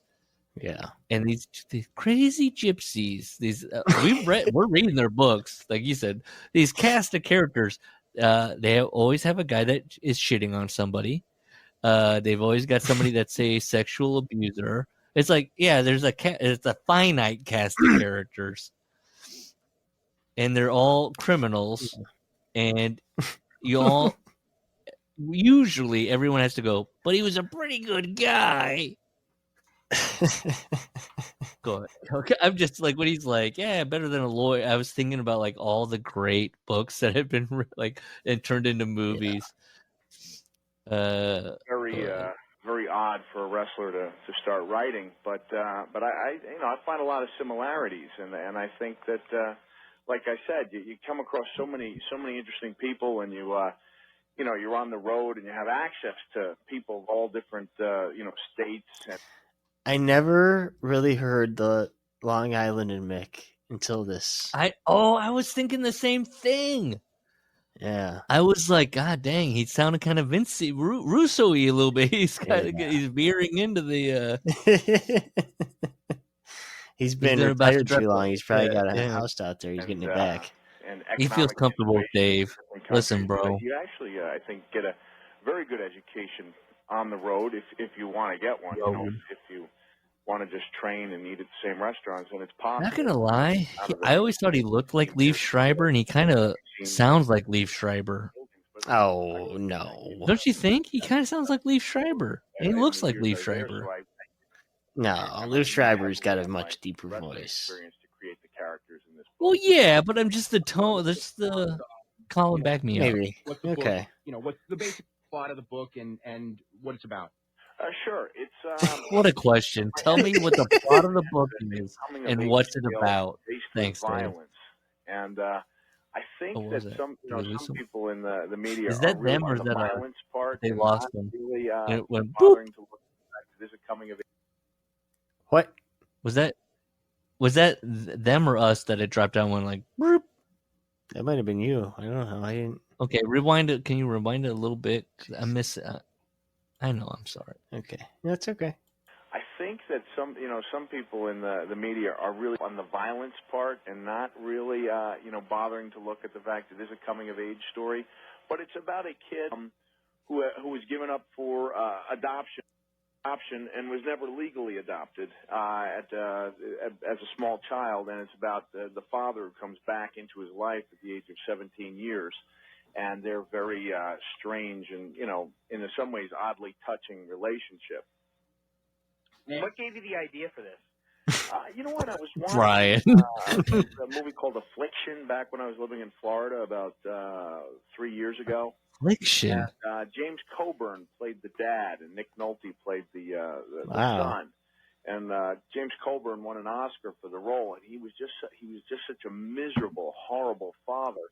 Wow. It was hard to really like the movie. It was a very depressing movie, and I remember being so impressed by his performance, and I thought, what if you could come up with a story about a father, and I don't want to give away too much here, but a father who has some very bad parts to his personality, but is a whole lot more charming than James Coburn. And for about a year, I just sat there, and at nights I'd lie awake just thinking of ideas. And it really, it was one of those things as far as writing a novel that seemed out of my grasp. I figured I'd written autobiographies, but I think people sometimes look at things they haven't done and think they're impossible to do. It really wasn't until I read. That's a Paul Schrader joint. He's talking about Affliction. I know what we're watching between books next time. It's on Tubi. Doing a watch along. We're watching Affliction. On writing, which was called On Writing, that I saw that he stressed characters and storytelling above plot and writing mechanics, and I really thought characters and storytelling is pretty much what we did what I did my whole career. That's his mistake. So That's his mistake. A few months after that, or actually several months after that, I kind of psyched myself up into thinking that I could actually do it. So did you do research, talking to people who had whacked out dads, or? No. Whacked out dads, Brian. So fucking. Did you do research talking to people with whacked out dads? Dad was actually an amalgamation of all the different people I'd met on the road. This dad is 5-star. One guy in particular, but he's a guy that has he is an ex-wrestler. That's he's spoiled. Damn it. Fine, interesting, and I'm worried that critics are going to jump on it and say it's a story about a wrestler, because it really isn't. But I thought that a lot of the guys I'd seen who'd kind of been chewed up and spitting out by the road and by the business itself, and they're so bitter about it. I thought it would be great. Tietam Brown is Harley Race. Kind of bitterness.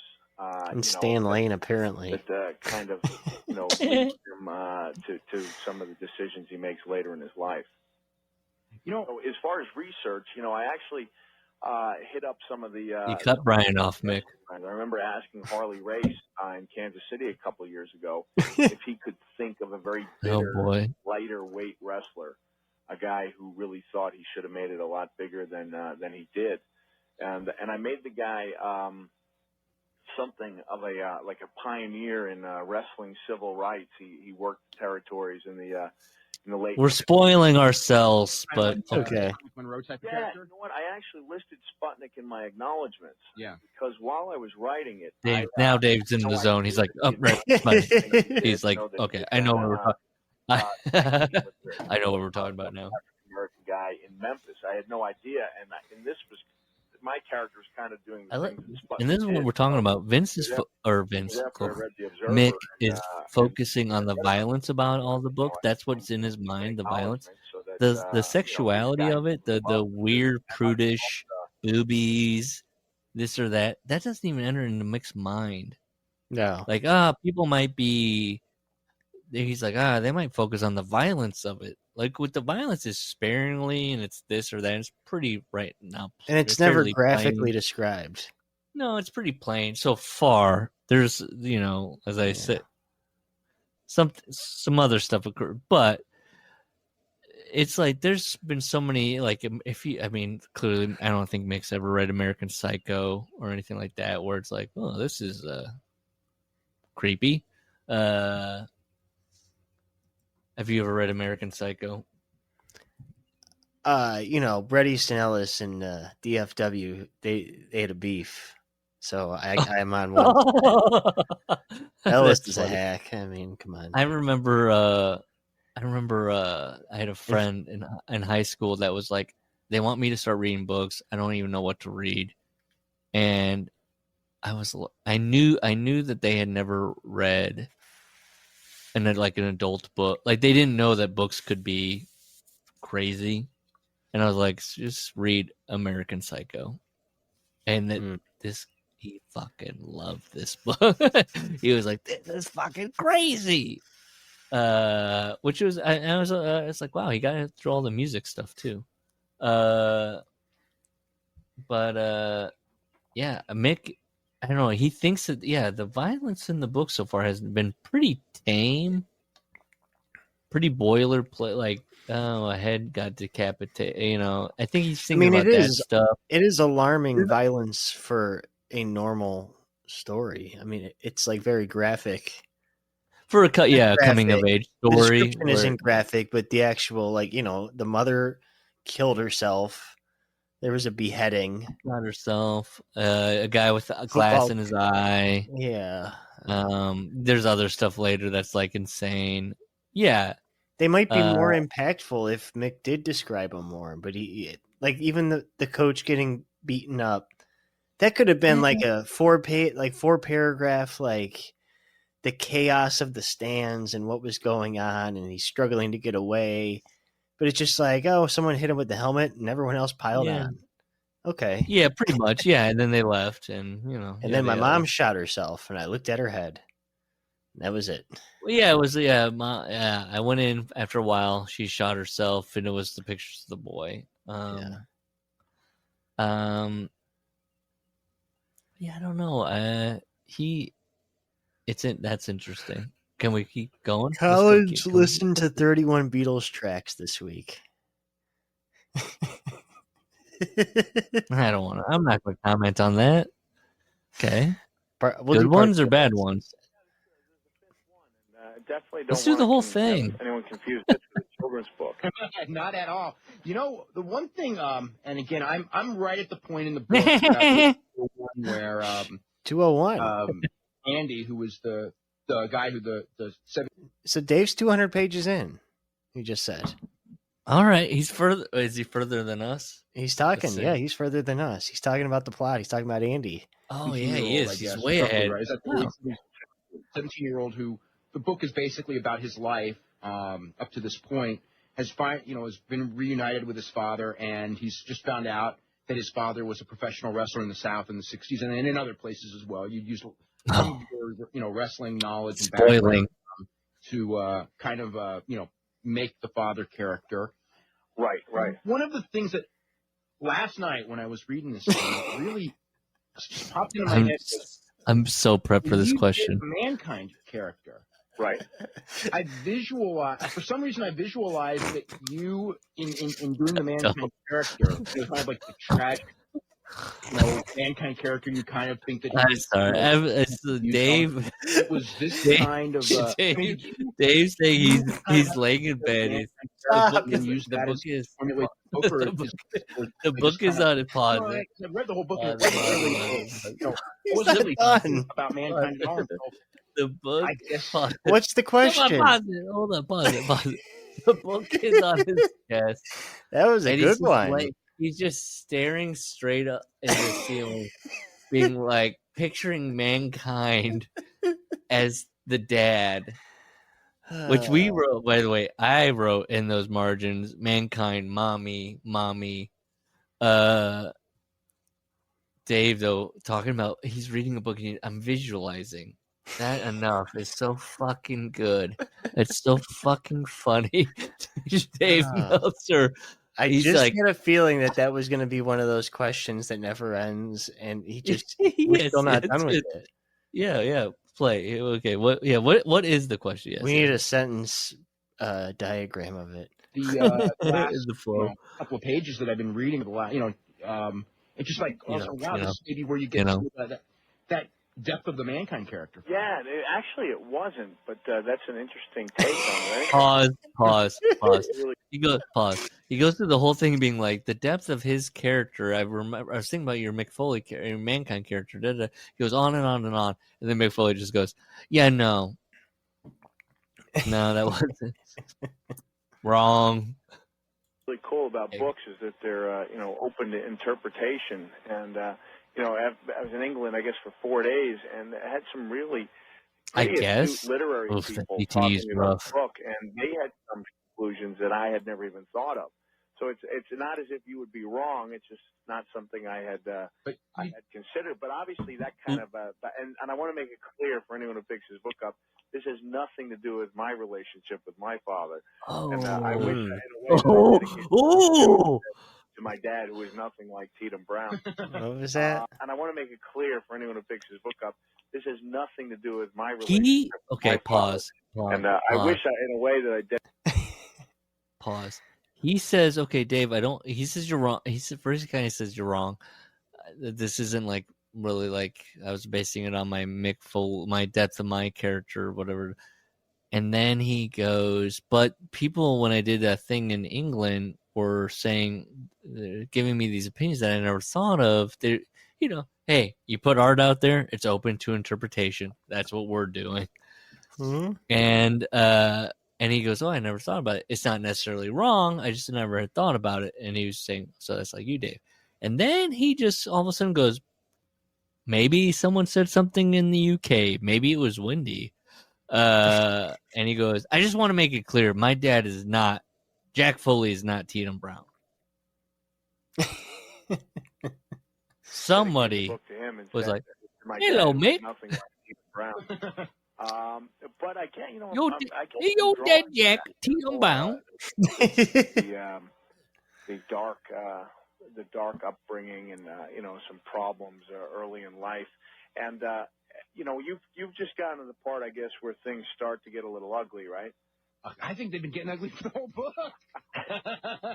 Yeah, that's us. It shocked me when people were. It was Barry Blaustein was one of my pre-readers. Oh boy, the director of Beyond the Mask. He made poor Barry read this fucking piece of shit.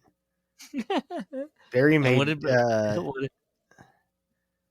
he do? Barry was like, "Well, you know why he sent it to Barry? Can we make this a movie?" What's on Barry's list here? Coming to America. Yeah.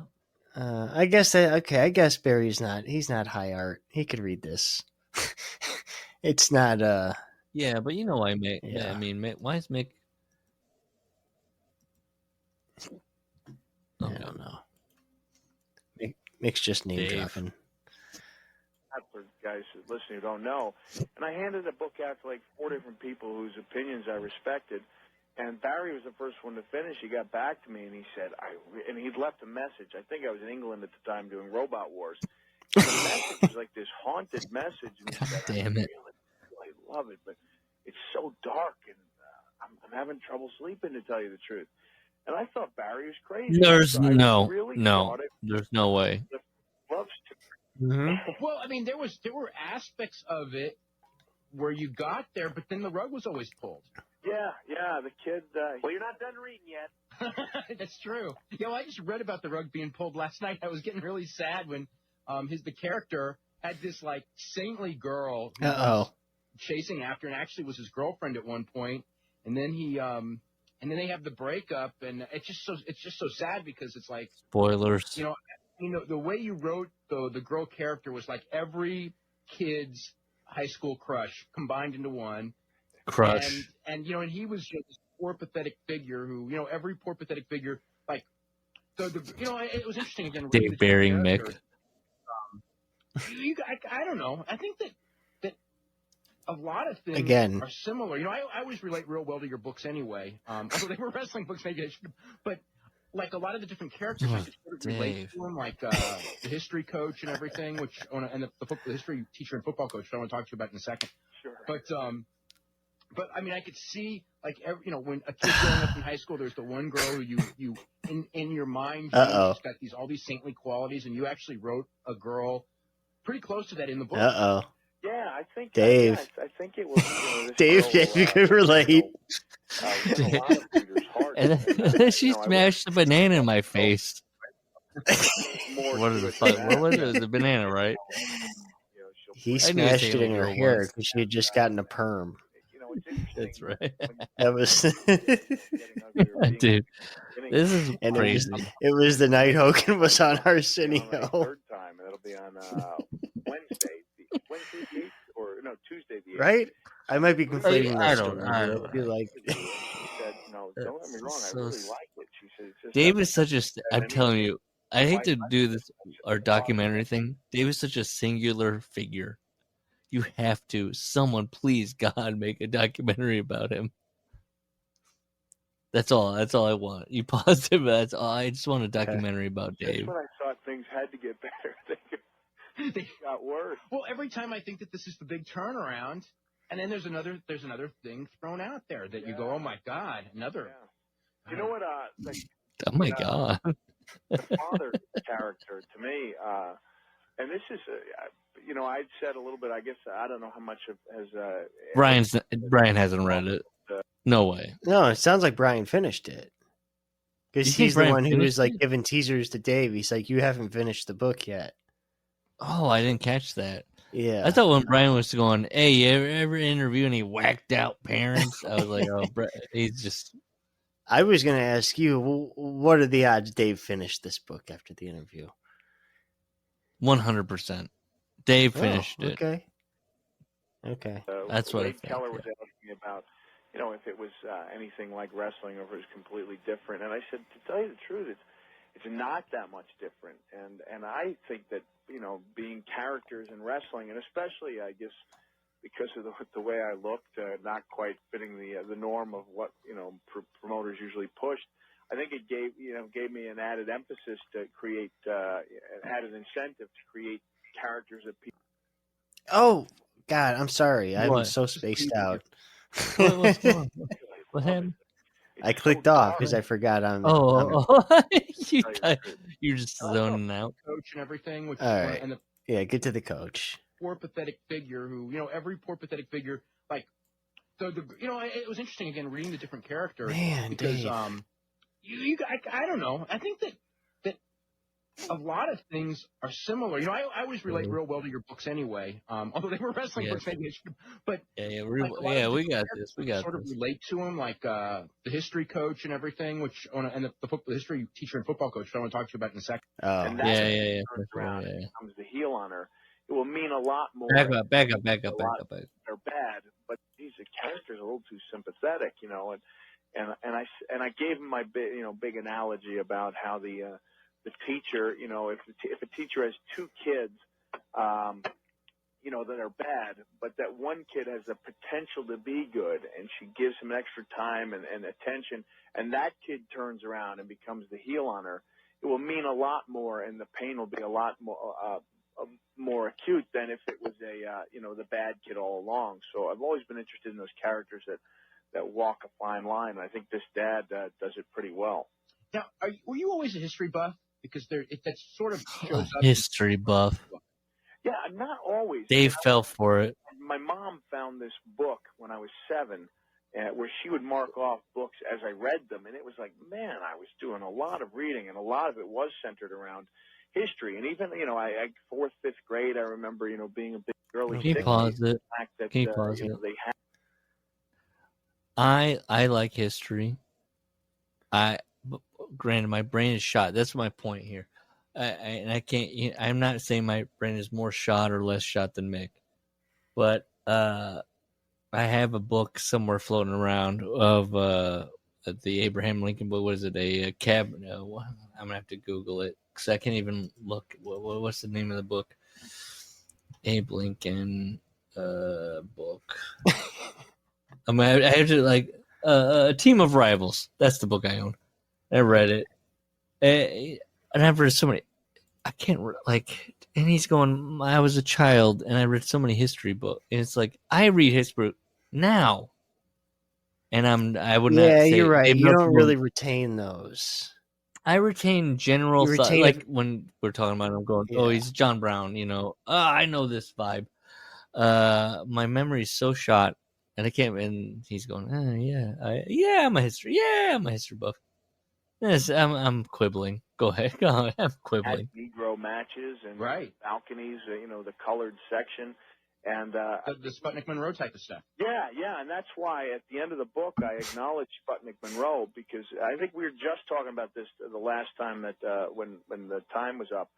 I had no idea that someone had done the things that Tietam Brown was doing in this book, so I thought it was only right to acknowledge that somebody else. He didn't know Sputnik.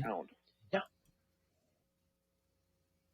Not an observer. Mick didn't know. Is that what he's implying? Yeah, that he was like, well, that's why I acknowledged him, because then it turned out that Sputnik was Tietam, or et cetera, et cetera. Well, how would Mick have heard of him? Well, he's not a subscriber. Clearly, reading's your friend. Yeah, I don't know. As Dave would say. I don't feel like Dave was doing as much history in the 80s. Well, I mean, Dave was shot out pretty quickly, like Sputnik. I mean, he was right there on top of it. He knew. The football coach. Right. And I don't want you to... Okay, here we go. Questions for you about the football coach, but it'll spoil the book, so I'm going to ask you some other time. Okay. But one thing... Ooh, Dave thinks it's a wrestler. Did every school have... Dick Murdoch.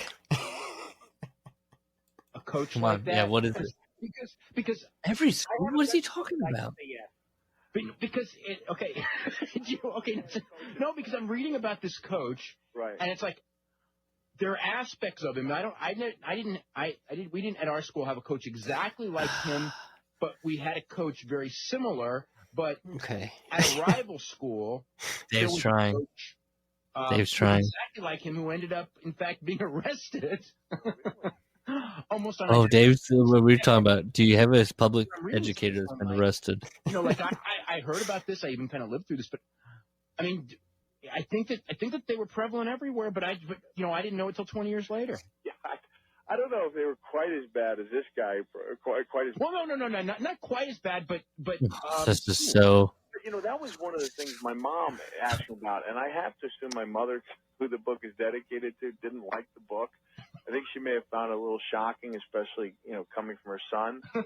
I can see that. Yeah, and I never even figured that, because, like I said, at that point, I still, up until this past month, I still was under the impression that this was a sensitive coming of age story, which in a way it is, but it never really hit me that stuff that that people would find it that bad. Maybe my 16 or 17 years in the wrestling world has altered my perception of what is normal. But my mom was asking me about the coach. Dave liked that too much. Like that, is there? And I said that laugh from Dave. Pause it. This is a big Dave point. Who are winners? Dave always writes like it was that time. It was the time. That's that laugh right there. Okay. Where he goes, maybe wrestling has messed up my mind. And Dave. That's Dave And completely I've heard a lot in of- line with it was that time. Look, Rick was helicoptering his penis. talk about It it. was what it Dude, was. I thought he was kind of a one-dimensional lunkhead, but people really like him. And to tell the truth, when I rewrote the book, I was Larry actually going doesn't. to make him look a lot more like me, so that if it ever came into a movie, that I could be the coach. Oh, Nick. But then you'd have to gas up. I know. Well, that if I rewrote it, I would. Dave, then you have to gas up. A prominent set of love handles and God. and Roman Reigns gets suspended. You never hear Dave go, he's gassing up. the coach. I wouldn't be quite as big as I described him, but I think I could, get into that character pretty well. I want to go to the phone calls. We're going to start with Alan in Deerfield Beach. Oh, Alan. no. Phone calls? Yes. Do it. You Let's were go. mentioning the break about, Oh. now, I want to, as far as the reviews and everything in the book, you said like Can we? I want to go through Dave's attempted start there again. Go. It was a hard pivot. you were mentioning me in the break about now I want to Wait, as what far happened to as Alan? Did we not get it? book, you said like you did a lot of Colin. in the UK. Did, What? We didn't get Alan. Alan? Did you see at the end of that one? Alan's on the line. I thought he said he was going to get callers on the line. I thought he said Alan. Maybe. Look, Okay. I'm in a state right now. difference as far as perhaps treatment as far as the UK critics and American critics, I do it. especially when it comes to the Interesting. Segue to sport. Definitely. I think the people in the UK. Is this your dad? Yeah, Is this your dog? ex-wrestler. Your mom had a head cut off. That might be good. Whereas over here, it's almost like you're starting, with in a hole, and you have to dig yourself out of it. And so whereas and I still my publicist over there said that she was meeting some resistance in the UK, and then the most respected literary critic out there, at least the most respected critic on radio, was a very prestigious show on the BBC on their arts and entertainment station, loved the book, and that kind of gave it a stamp of approval. You know what I mean? Oh yeah. Then everyone can follow. Yeah. Yeah, and everyone kind of followed suit. I'm looking where, at this. I gotta find this. The publisher, who was a very, very prestigious person over there, was calling it the best debut novel she's seen in 5 years. And what was kind of neat about that is she actually left the party with Bill and Hillary Clinton to come to my dinner. Oh wow. Yeah, and so I thought that was kind of neat. What? So my name actually. Okay, are you ready? I'm gonna read the transcript of this. Stop Okay, it, Nick. I think I found it. Nick, stop it. Pause it. Please. You ready? This is the Newsnight Review. Yeah. Okay. Okay. Mark Kermode. This is a transcript. It's not a well-written book. There's a thing at the end of the acknowledgments where he says, I come from a world where huge holes in the storylines were not necessarily considered bad things. He means wrestling. The triumph is what he managed to do is make it apply to the book. It's written in a meat and potato style like early Stephen King. The fact that the story shines through the not very good style is a credit. It mixes the toughness and sentimentality, and when it turns tough, it turns nasty. It's a rip-roaring read. Occasionally, there were sentences when you think you should have subbed that. Tom Pollan. The prose style is quite unbelievably dreadful. There was a young woman called Terry. She was described as looking wonderful and feminine. We just read that. And gives wonderful kisses. Every sentence is a compendium of cliches. A banal series of sexual fantasies. Oh, this guy's nailing it. You can see that Vietnam and the American Civil War, there they are duplicating for each other, and also the terror of where the violence is leading the society. It's just a deep, deep hang up.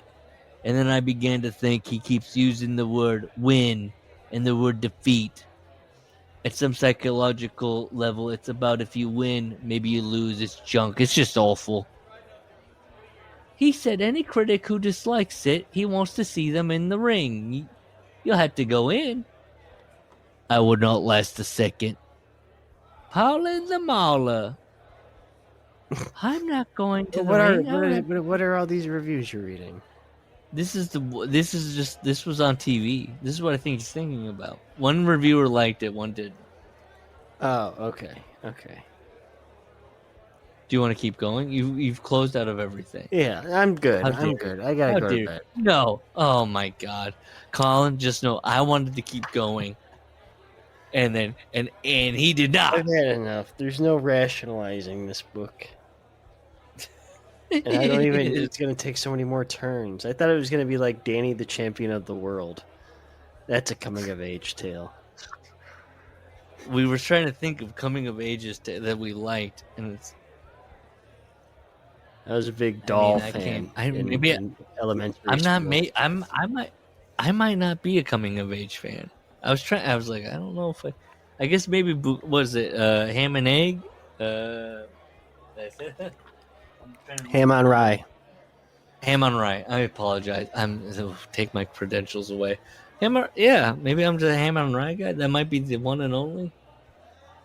Yeah. He's looking at the lawn. When are we gonna get that James Franco adaptation? I was laughing. I was thinking, Larry. I was thinking about you earlier today because I was listening to some movie people talking about how Walt Whitman isn't adaptable, and then they were laughing because James Franco was like, "What if I do 4 movies in a weekend? What if I? What if not adaptable? How's this? I'll do all of them." And I was chuckling. I tried to watch As I Lay Dying, and it was pretty bad. I was going, you know what? That is that guy's confidence level. Yes, he does. He thinks he's an artiste. Because he did that and The Sound and the Fury, so 2 Faulkner books. I mean, he did 4. I mean, let's see here. This is how it's ending. We're Googling James Franco, Walt Whitman. Uncanceled James Franco. I want more. I want more Walt Whitman. He's the only one making them. Please help. I like the AI. The AI search result is James Franco has written about and expressed an appreciation for Walt Whitman. You don't say. I didn't know he'd actually made Walt Whitman movies. I thought you were talking about the Faulkner movies. Oh yeah, I'm talking about. Maybe I am talking about Faulkner, and I convinced myself of Walt Whitman. He's both. He did both Walts. I apologize. I might have been confusing the 2 Walts because one isn't a Walt. One is a William. First of all. Well, look, I typed in Walt Whitman. That's me. I typed in Walt Whitman, and it was like, oh, Song of Myself. But yes, you're right. You're correct. I was confusing the book. Faulkner. I'm a Faulkner guy, so he did The Sound and the Fury. He did As I Lay Dying. What else? I know he did that one. It wasn't 4. It was just those 2. Yeah. And you didn't like either of them. I didn't see Sound and the Fury. As I Lay Dying had this funky thing he kept doing where he split the screen into 2, and you had 2 different points of view on the screen at the same time. I don't know why. You don't know why? You want to hear his interview with Paul McGinnis? Franco? Yeah. No. But you haven't read this one, Sound and the Fury. You have not read Sound and the Fury. Yes, I have. Oh, you have? Okay. Benji assaults a girl and wait. Okay. Benji assaults a girl, and in the novel, there's a suggestion there's a sexual desire that's driving him. Did you try and tone that down for the film? You could very well be right. I can't recall exactly the passage where it happens. Maybe we could say that it's more ambiguous in the book. But as a director, because images on screen are more concrete than text on a page, I need to make a decision. I think that in the terms of the audience's sympathy, which for me also equates watchability, I wanted Benji to be doing it just because he wants to get back to his sister. The little girl reminds him of his sister. In that way, the dichotomy between the audience sees and what Benji desires, what other characters think Benji wants is greater. For me, that was more interesting. You know what the next question is? Sure. Which unfilmable novel will you film next? And he goes, "There's two more Faulkners, the Hamlet and the Bear." Oh, okay.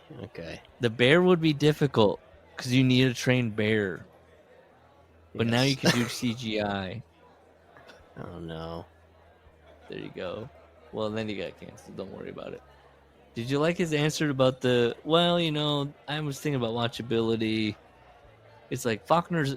You cannot adapt it, and then this guy's going, "Well, what if I just don't adapt it? Actually, I just do my own thing." Yeah. For audiences. Cronenberg was on Marin this week. Yeah. And it was a good listen. And they talked about he did a Don DeLillo book. Yeah, your guy, your boy. Yeah, and he said he just took all the dialogue and then wrote the screenplay around so the dialogue was exactly the same. Which is the same thing Paul Thomas Anderson did for Inherent Vice. The dialogue's exactly the same as the book. I don't know what my point was to that. Just for that Inherent Vice is a good movie. And As I Lay Dying wasn't. So yeah, so there you go. I know exactly how to end this in a way to make Larry shake his head. And we're gonna end this here. Is that I was reading old Jonathan Hickman Fantastic Four comic books last night. Okay. Boy, howdy. Could that guy write? And I could not shut my brain off. Larry's just like, okay, all right. Isn't The Watchmen supposed to be a high-minded graphic novel? Yes, it is. It's like the one you'll see on a regular, like, top 100 books. You'd be like, well, and we'll throw this. I mean, yes. Well, it's like any author. Mileage may vary. How much do you like Alan Moore? That kind of thing. How much do you like Garrett Morris? So Jonathan Hickman, he's got swings and misses, hits and misses. I mean, are you into the Larry? It's 2 hours and 10 minutes. Are you into the Fantastic Four? Do you like that? I don't do comic books. Exactly. Do you don't like The Thing? It's clobbering time. CM Punk likes it. Yeah, it's clobbering time. That's where he gets it. See the big rock man? Yeah, that's where Did you know that that's where Phil gets it from? It's clobbering time. It's from the Rock Man. Comic books. I'm sure he's a big Hickman fan. He's got to be. That's peak Fantastic Four. Will I see him at a Comic-Con? Who? Which one? Who? Hickman? Comic book writers. Do they do those? I mean, I've talked to comic book writers. I've shared my writing with comic book writers at conventions. And one guy really burned my ass. He went, very Kevin Smith. And I was like, shit. Granted, I was a teenager at the time, so... Yeah. All right. Yeah. Okay. I love you, Larry, and I love Gus. Thank you. Okay, bye-bye. That's how Larry says, I love you. Thank you.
It's Wilson again.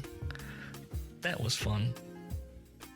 I bet it was the best episode ever. You know what you could do to help the workers out? Rate, review, all that good stuff on whatever app you're listening to. Tell us how much you love us. If you want to contact us, it's theworkersclubshow@gmail.com. We got a YouTube, The Workers Club Podcast, a Blue Sky, theworkersclub.org, and we have a Discord where the invite link is left in various places. I'm sure you can find it. That's it. Thanks for listening. Appreciate it. Bye. Smile and love each other.